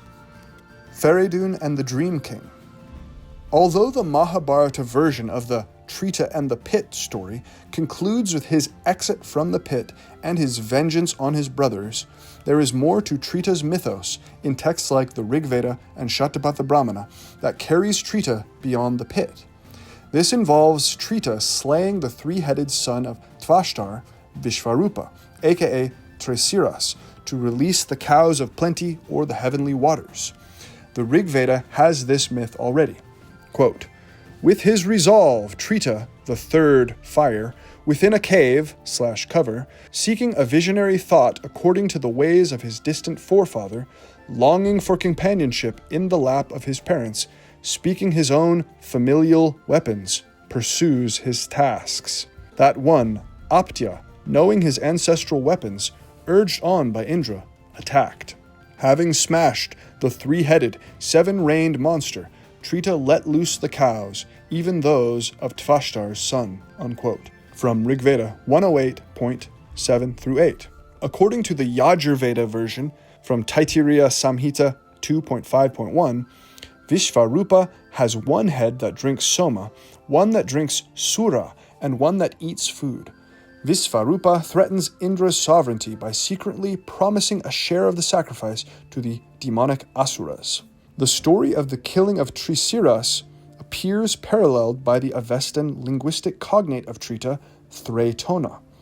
Despite Iranic texts containing a figure by the name of Trita also, it is the hero bearing a variation on this name, Thraetona, suggesting son of Trita, who is the slayer of the three-headed adversary, the serpentine Azidahaka, aka Zahak.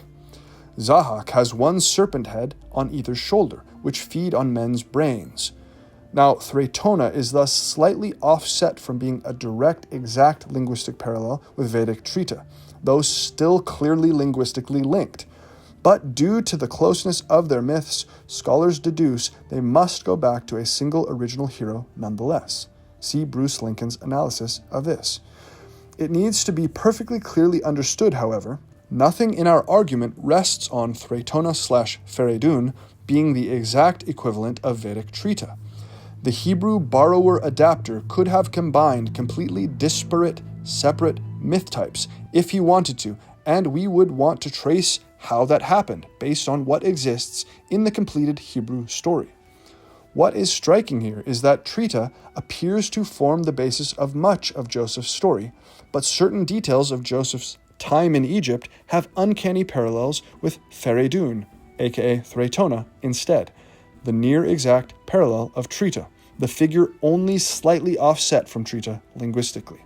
This is remarkable, and we must assume that such knowledgeable mythologists, as we have seen the adapters to be, would have known immediately that Thraetona/Fereydun was the extant Persian equivalent of Vedic Trita, despite the slight name shift. As such, once again the adapter seems to have brought two figures together and combined elements to make one longer tale. Or alternately, they worked with an archaic lost Indian version of Trita's story that contained motifs that now only survive in the Fereydun tale. Different possibilities can be envisioned. Thraetona, aka Fereydun, is the inventor of astrology, which of course is a divinatory method, and is associated with medicine, magic, and philosophical wisdom. In the Avesta, Yasht 13.131, and the Pahlavi tradition, Fereydun was a physician. As Encyclopedia Iranica explains, quote, "He was thus able to repel the plague and other diseases, and bore the epithet pur besage, literally very healing." See Dadistan-i-Denig, Part 1, page 84, question 36.35, CF, page 96, question 36.80. It may be suggested that in the original myth, or at least one version of it, the portion of the farmers had been allotted to Thrita, mentioned in the Avesta as a physician. See VD 20.2. Later it must have become attached to Fereydun, although with Trita's identification as a physician. In the preserved fragment of one Avestan text, probably an incantation, Traitona is invoked against evil powers. Avesta, translated by Darmestater 3.2, Modi 1900. On a Parthian gem in the Falconer Collection, London, probably an amulet made to serve a medical purpose, an Iranian hero is depicted subduing a demon. It may represent Fereydun fighting a demon of severe illness. The popularity of Fereydun as a physician is also reflected in a Manichaean Middle Persian incantation associated with other names of power. See Henning, page 39 to 40. There are a number of amulets and charms inscribed in Pahlavi, Pazand, and Persian in which Fereydun is invoked to heal diseases. Some of them are still used by the Zoroastrians of Persia and India. In another Pahlavi incantation, Fereydun's name is mentioned. Its purpose was to make a dried-up spring flow again. Pahlavi Rivayat, page 201 to 202. He was also considered the inventor of astronomy and philosophy. See, etc., etc., unquote. Encyclopedia Iranica, entry for Fereydun. In the epic Shahnameh, where Traitona goes by his later name, Fereydun, we find strong parallels to the story of Joseph. First to note, Fereydun is characterized by the shining far, or chfar charena, or kingly glory. When the king Zahak dreams of him, Fereydun appears in the dream alongside his two brothers, as the youngest of the three, but his far outshines them. Quote, "The youngest of the three was as tall as a cypress tree. The royal far radiated from him, and he strode forward between the other two like a prince." Note how similar this is to Joseph's dream when he is a boy. When Fereydun is subsequently born, the image of his far is repeated. Quote, "Jamshid's imperial far radiated from him, Fereydun, as if he were the sun," unquote, from Shahnameh, page 44. And then upon his victory, quote, "O king, may you live forever. You become the throne, and the far that shines from you declares you worthy of sovereignty. May the seven climes be your slaves, and your head be raised above the clouds," unquote, from Shahnameh, page 51. Importantly, according to Gardizi, page 4, Fereydun's brothers tried to kill him by rolling a boulder onto him as he slept, but he used magic to stop it. The theme of the two brothers conspiring to kill the favored younger brother, clearly a parallel of the Trita motif, repeats with Fereydun's own three sons, the two eldest of whom kill the youngest, Iraj, who is then avenged by his grandson, Manu-Cher. Beyond this basic framing, the most pertinent element of Fereydun's story is that the king he journeys to, Zahak, is having bad dreams about the destruction of his kingship, specifically about his own overthrow by Fereydun. Zahak, as mentioned, is the three-headed parallel of the Vedic Trisiras, killed by Trita. Within the general parallel of Trita/Fereydun to Joseph, then, it is quite shocking how similar the scene of Joseph reading Pharaoh's prophetic nightmare is to the scene of Zahak having his prophetic nightmare read. Note the similarity even of the lead-in sentences, which situate the dream occurrence in relation to years in both cases. Quote, "When he still had 40 years to live," unquote, versus, quote, "after 2 whole years," unquote, from the Shahnameh. Quote, "See what God did to Zahak when he still had 40 years to live. Late one night he was sleeping with Arnavaz when he dreamed that 3 warriors suddenly appeared from an imperial palace. The youngest of the 3 was as tall as a cypress tree. The royal far radiated from him, and he strode forward between the other 2 like a prince, ready for battle, and bearing an ox-headed mace. He attacked Zahak and smote him on the head with his ox-headed mace. The young man flayed him from head to foot, tied his hands behind his back, and set a yoke on his shoulders. Then he dragged him to Mount Damavand with a group of onlookers following. Zahak writhed in his sleep and felt that his liver would split with terror. He cried out, and his pillared chamber shook with the noise," unquote. From Ferdowsi Shahnameh, the Persian Book of Kings, page 42. Arnavaz then lumps the astrologers with the dream interpreters when she says, quote, "Summon astrologers and magicians from every province. Tell them what you have seen. Seek out the truth of the matter," unquote. From Shahnameh, page 43. Zahak then summons the sages to try to interpret the dream, but they are too afraid to speak. Quote, "The king summoned eloquent and learned sages from every quarter and told them of his heart-wrenching dream," unquote. From Shahnameh, page 43.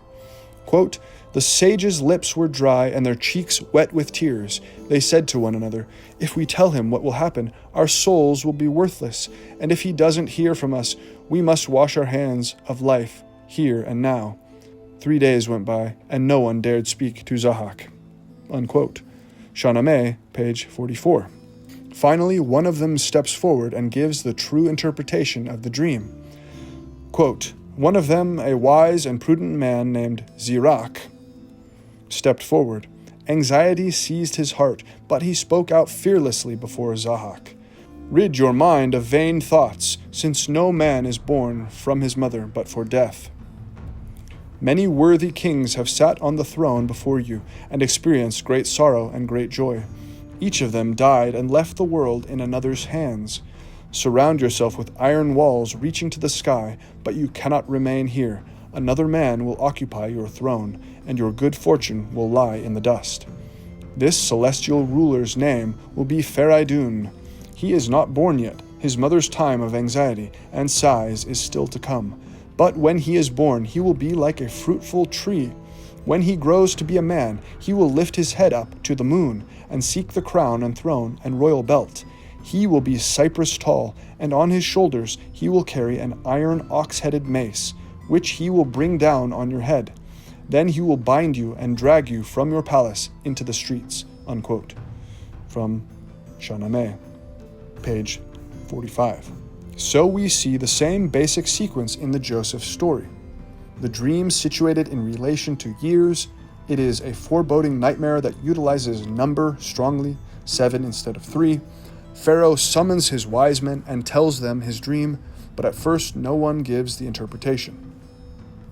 Quote, "After 2 whole years, Pharaoh dreamed that he was standing by the Nile.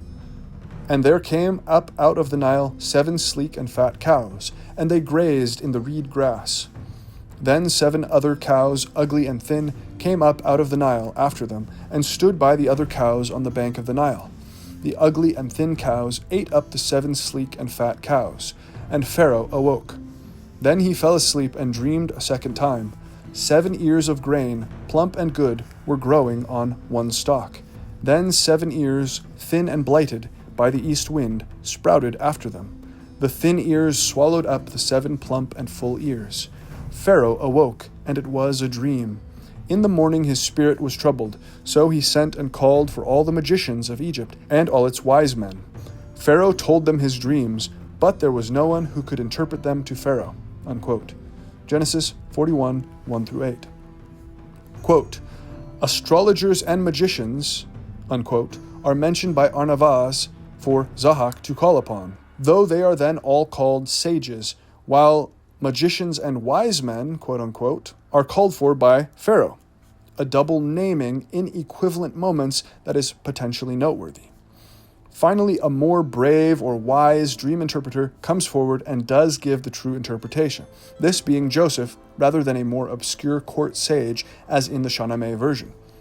Quote, "Then Pharaoh sent for Joseph, and he was hurriedly brought out of the dungeon. Then Joseph said to Pharaoh, 'Pharaoh's dreams are one and the same. God has revealed to Pharaoh what he is about to do. The 7 good cows are 7 years, and the 7 good ears are 7 years. The dreams are one. The 7 lean and ugly cows that came up after them are 7 years, and the 7 empty ears blighted by the east wind, they are 7 years of famine. It is as I told Pharaoh. God has shown to Pharaoh what he is about to do. There will come 7 years of great plenty throughout all the land of Egypt. After them, there will arise 7 years of famine, and all the plenty will be forgotten in the land of Egypt. The famine will consume the land. The plenty will no longer be known in the land because of the famine that will follow, for it will be very grievous. And the doubling of Pharaoh's dream means that the thing is fixed by God, and God will shortly bring it about. Now therefore let Pharaoh select a man who is discerning and wise, and set him over the land of Egypt. Let Pharaoh proceed to appoint overseers over the land, and take 1/5 of the produce of the land of Egypt during the 7 plenteous years. Let them gather all the food of these good years that are coming, and lay up grain under the authority of Pharaoh for food in the cities, and let them keep it. That food shall be a reserve for the land against the 7 years of famine that are to befall the land of Egypt, so that the land may not perish through the famine." Unquote. From Genesis 25 through 36.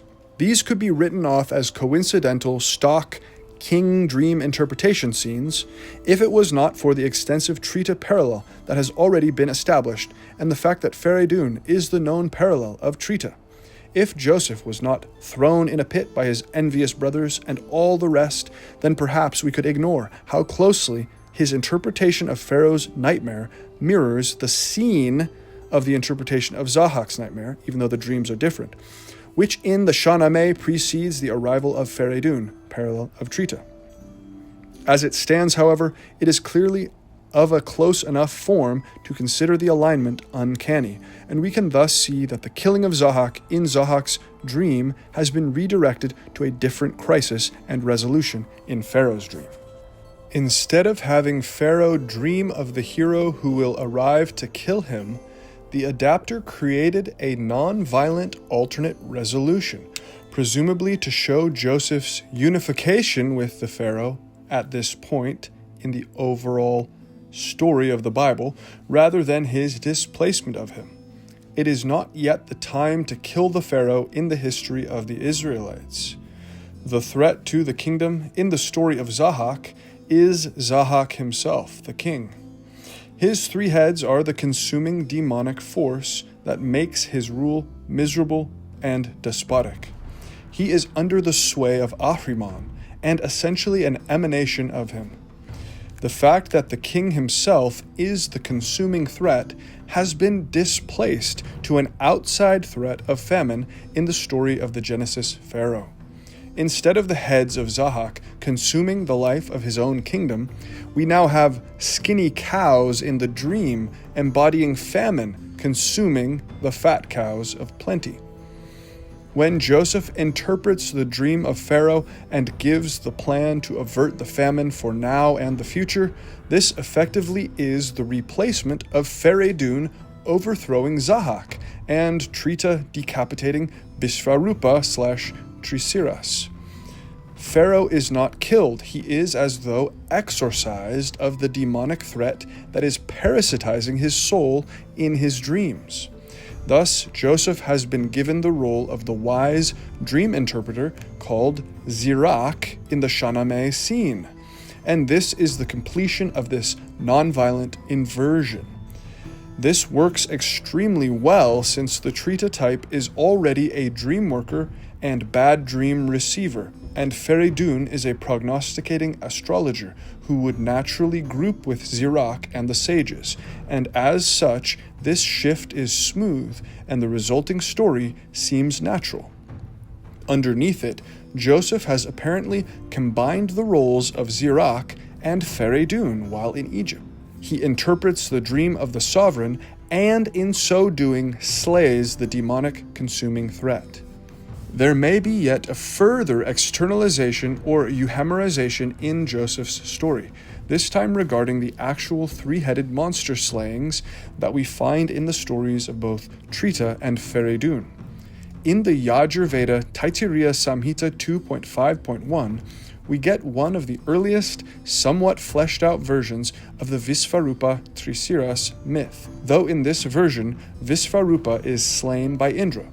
Indra and Trita alternate as his slayer in different versions or overlap in that role. In this particular version, the 3-headed Vishvarupa is described as having one head that drinks soma, the sacred drink of immortality, one head that drinks sura, a beer or liquor drink with less elevated associations, and one head that eats food. Visvarupa is secretly promising a share of the sacrifice to the demonic asuras, and so Indra sees this as a siphoning away of his sovereignty and cuts off his 3 heads. Quote, "Such an one is diverting the sovereignty from me.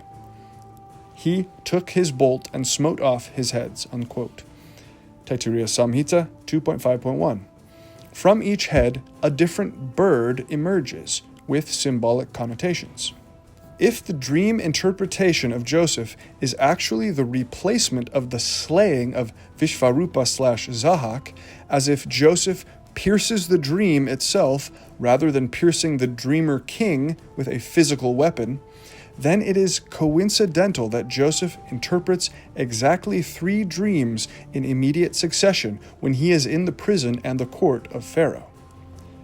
If a dream pierced replaces a head severed, leading up to the hero's final victory and elevation, then each one of these 3 dreams might be symbolic replacements for the 3 heads of Vishvarupa/Zahak from the Indo-Iranic original. This possibility is supported by the occupations of the dreamers.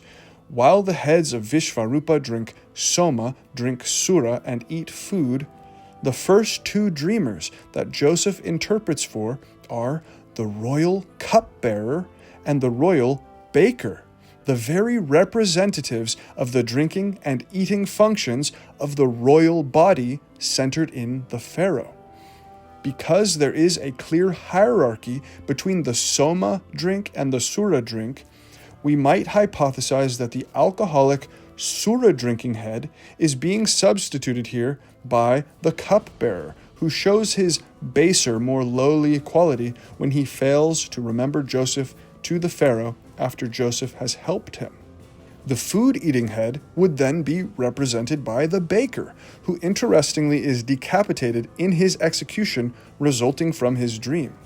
So the decapitation motif from the Vishvarupa myth may have been physicalized and displaced solely onto the baker. The eating function seen as the lowliest of the 3 functions, perhaps, thus naturally the most physicalized.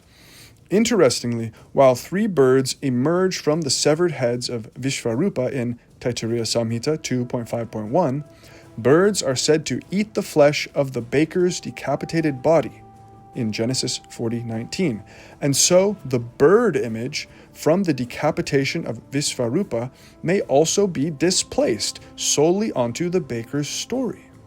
Furthermore, the heads of both the cupbearer and the baker are specially highlighted in words used by Joseph when he interprets their dreams.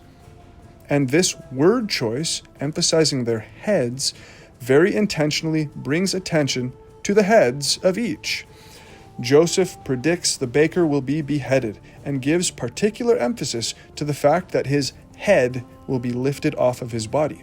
Quote, "Within 3 days the Pharaoh will lift up your head from you," unquote. Genesis 40:19. This wording is a repetition from the earlier interpretation of the cupbearer's dream, but made literal and physical. In that case, Joseph had told the cupbearer with a more figurative meaning that, quote, "Within 3 days Pharaoh will lift up your head and restore you to your office," unquote.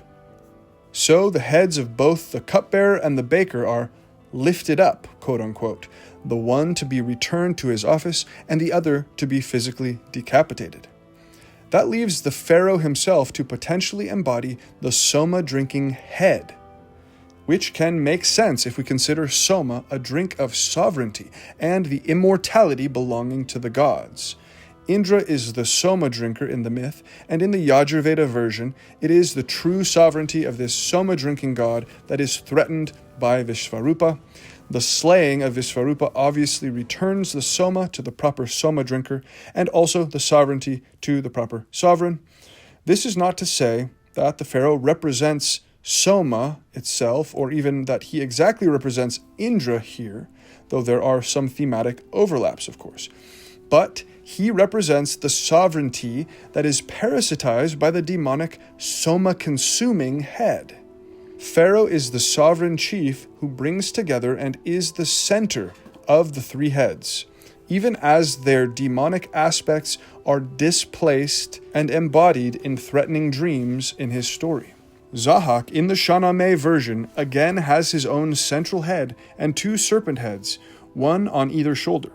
Like the main head of Zahak, or the more elevated soma-drinking head of Vishvarupa, Pharaoh is the central head that rules the other two, and they are like his own lower eating and drinking functions. They are quite literally the cupbearer of Pharaoh and the baker of Pharaoh. Trita's slaying of Vishvarupa is overtly a story of waters or fertility withheld by a monstrous foe. That is what Vishvarupa is doing.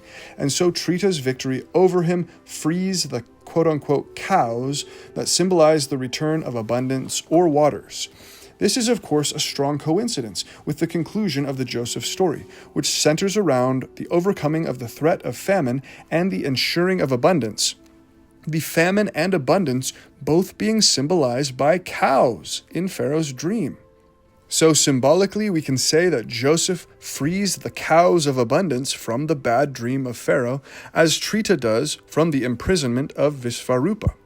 Ultimately, Joseph is a fertility and waters ensurer, just as Trita is, and this likely ties into the agricultural role that survives and traces also in Thraitona's tradition as well. Quote, in one tradition, Denkard, page 596, the agricultural aspect of Yam, that is Yama's glory, Svara, attached to the third Iranian social class, is said to have been transferred to Fereydun, though it would be expected that the warrior's portion would have devolved upon him. Unquote, from Encyclopedia Iranica. In a moment that could partially parallel the way Joseph prods and tests his brothers in Egypt while yet unrecognized by them, Fereydun similarly disguises himself to test his sons, taking on the semblance of a dragon. The way the sons act in response to the threat of the dragon tells him about their character and future, and affects how he sees and treats them.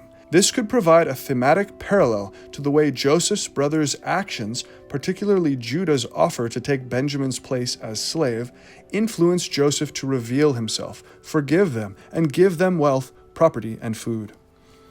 Fereydun revealing himself to his sons, who he has just tested, may have a similar rhythm as we find in the scene of Joseph revealing himself to his brothers.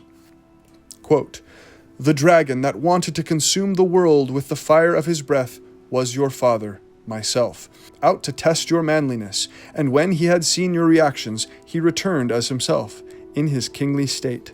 Unquote. From Shahnameh, the Persian Book of Kings.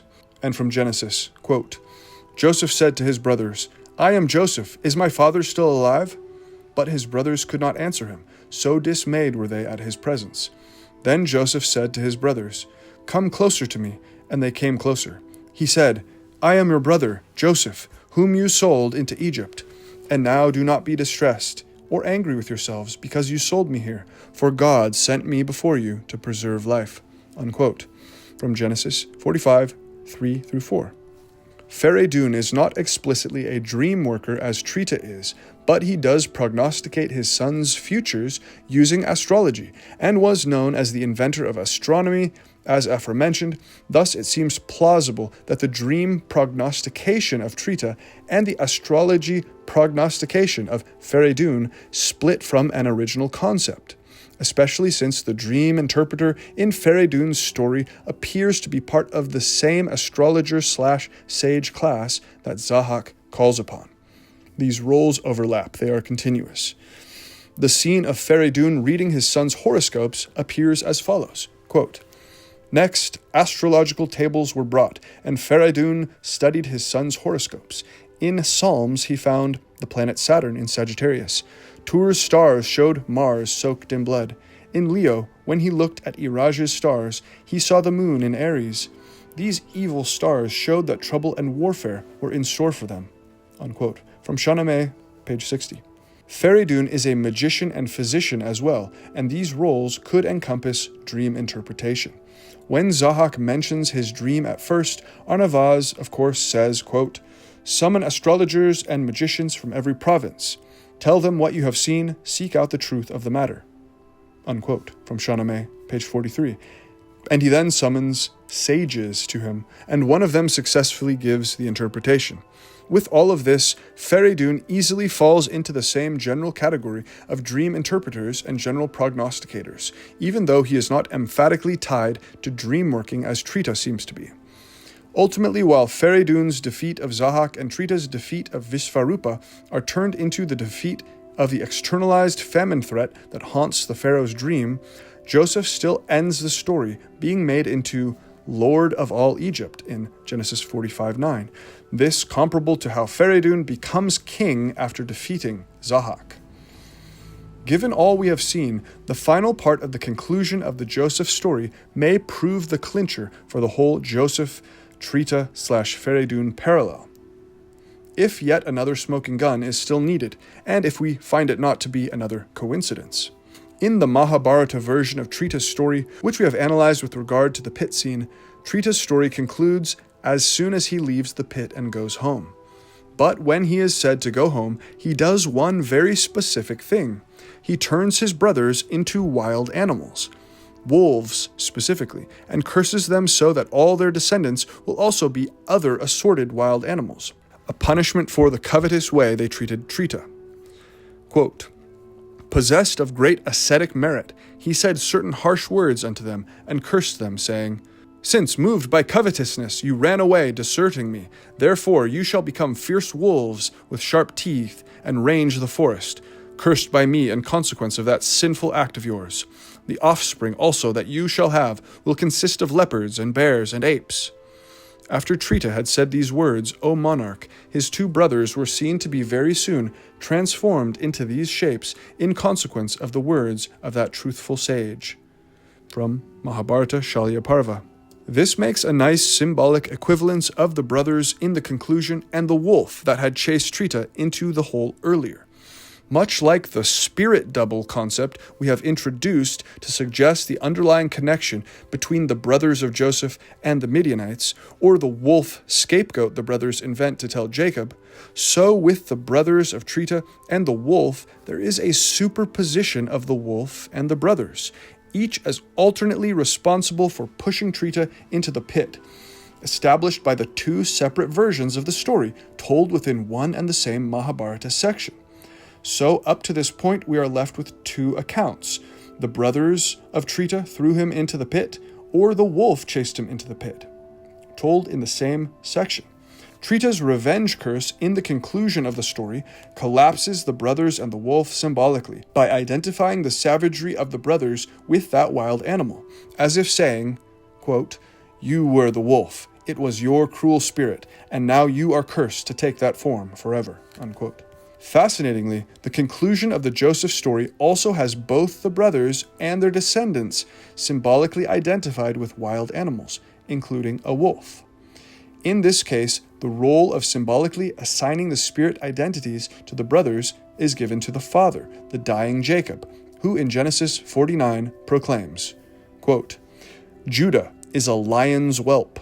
He crouches down, he stretches out like a lion," unquote. From Genesis 49:9. Quote, "Issachar is a strong donkey, lying down between the sheepfolds," unquote. From 49:14. Quote, "Dan shall be a snake by the roadside, a viper along the path," unquote. 49:17. And quote, "Naphtali is a doe let loose that bears lovely fawns," unquote. From 49:21. Note how this implies his offspring are also animal identified, like the offspring of Trita's brothers are. And powerfully, given the theme of the wolf found in both stories, quote, "Benjamin is a ravenous wolf, in the morning devouring the prey, and in the evening dividing the spoil," unquote. From Genesis 49:27. The wolf is, in a sense, the scapegoat for the brothers' cruel desire in both stories, who was collapsed into identification with one, Benjamin, or all, Dvaita and Ekata, of the brothers in the conclusions. And so it is fascinating that while Trita's brothers are cursed and unforgiven, Benjamin is clearly forgiven and even favored. So it seems like the scapegoat wolf has been redeemed into one of the symbols of goodness within the adapted rewriting of the story. Of course, some of the sons of Jacob do not get animal identifications and are described with other poetic symbols. Yet the set of 5 brothers who do get identified with wild animals remains striking given the fates of the brothers of Trita. Possibly of note, Both Iraj and Tur are identified as lions by their father Fereydun, who has just tested them in the form of a dragon. Quote, "We will call him Tur. He is a brave lion who is able to bring down a raging elephant. As for our youngest son, Iraj, may he remain magnanimous in all his doings, since from the outset he was like a lion and showed bravery in adversity." Unquote. From the Shahnameh.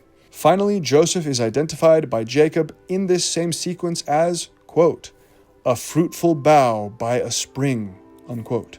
Genesis 49:22. Striking indeed, considering that the dream interpreter tells Zahak that, quote, "when he," that is Fereydun, "is born, he will be like a fruitful tree." A fruitful bough for Joseph and a fruitful tree for Fereydun. "When he grows to be a man, he will lift his head up to the moon and seek the crown and throne and royal belt. He will be cypress tall," unquote. And when he is born, he is indeed said to grow, quote, "as tall as a straight cypress tree," unquote. And that, quote, "the turning heavens passed over Fereydun and cherished him with loving kindness," unquote. From the Shahnameh 44. Reminiscent of how Joseph is worshipped by the celestial bodies in his boyhood dream. This tree and celestial body imagery is again reinforced when Fereydun sits on Zahak's throne and is described as, quote, "a new prince, as handsome as a cypress tree, topped by the new moon," unquote. When Zahak's attendants announce to him what Fereydun has done, they repeat the central Fereydun imagery once again.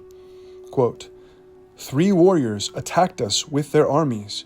The central one is younger than the others, but in his stature he is like a cypress, and his face shines with royal splendor. He is younger than his brothers, but he leads them and is their superior. He carries a mace that is like a fragment of a mountain, and his glory outshines that of his companions." Unquote.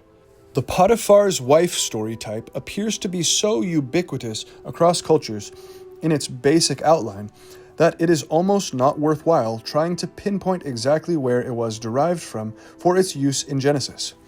Scholars have pointed to the 2 brothers story from Egypt, solidly predating most, if not all, other datable versions. This is only what is textually datable, however. The date of a story's surviving manuscripts does not tell us whether or not earlier written or oral versions of that tale existed anciently and were lost. It simply doesn't tell us that.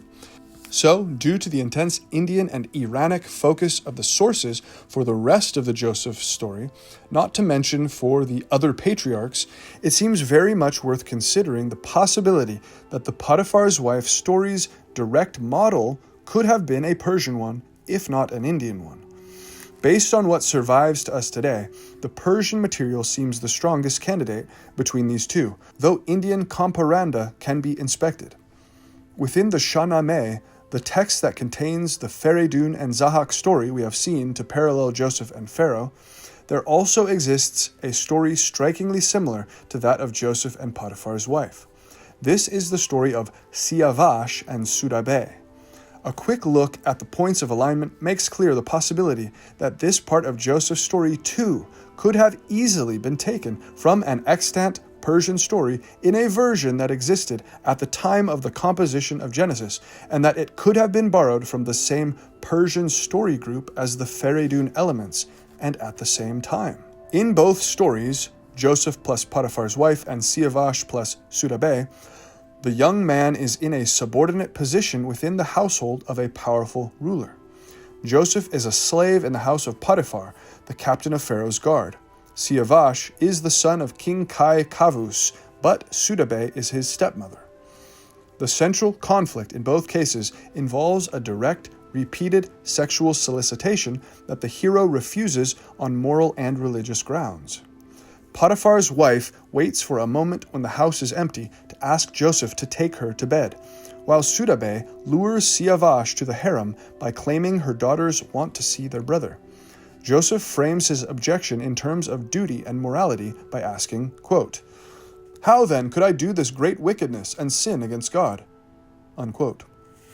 Siavash refuses in similar terms by stating, quote, God forbid, unquote, he be disloyal to his father the king, telling Surabe, quote, such a sin is unworthy of you, unquote. When the hero rejects the advances, both women accuse the men of the very crime they refused to commit. Both also use a garment as part of the accusation, and their yelling in a loud voice is mentioned. Potiphar's wife uses Joseph's left-behind cloak as proof, quote-unquote, of his assault. Surabe tears her own clothes, scratches her face, and screams to make it look like Siavash attacked her, and later also tries to trick the king into believing that Siavash's attack caused her to miscarry twins. Joseph is sent to prison, while Siavash passes a trial by fire, but flees to Turan. To Surabe's increasingly urgent advances, Siavash says, quote, God forbid I should lose my head for the sake of my heart, or ever be so disloyal to my father as to forget all manliness and wisdom. You are the king's consort, the son of his palace. Such a sin is unworthy of you. Then Surabe sprang from her throne and stretched out her claws at him, crying, I told you all the secrets of my heart, and now you want to ruin me, to make me a laughingstock. She tore her clothes, clawed at her cheeks, and screamed so loudly the sound was heard in the streets. A tumult of wailing went up from the palace and its gardens, and hearing it, Kavus sprang from his throne and hurried to the harem. When he saw Surabe's scratched face and the palace abuzz with rumors, he asked everyone what had happened, never suspecting that his hard-hearted wife was the cause of all this. Surabe stood wailing and weeping in front of him, tearing at her hair, and said, Siavash came to my throne room and clasped me tightly in his arms, saying he had never wanted anyone but me. He flung my crown aside and tore my clothes from my breasts. Kavus questioned her closely, and in his heart he said, If she is telling the truth and is not simply trying to stir up trouble, the only possible solution is for Siavash to be executed. The wise say that in cases like this, honor demands blood. Unquote. From Shahnameh, page 220. To Potiphar's wife's advances, Genesis 39 relates, quote, He refused and said to his master's wife, Look with me here, my master has no concern about anything in the house, nor has he kept back anything from me except yourself, because you are his wife. How then could I do this great wickedness and sin against God? One day, however, when he went into the house to do his work, and while no one else was in the house, she caught hold of his garment, saying, Lie with me. But he left his garment in her hand and fled and ran outside.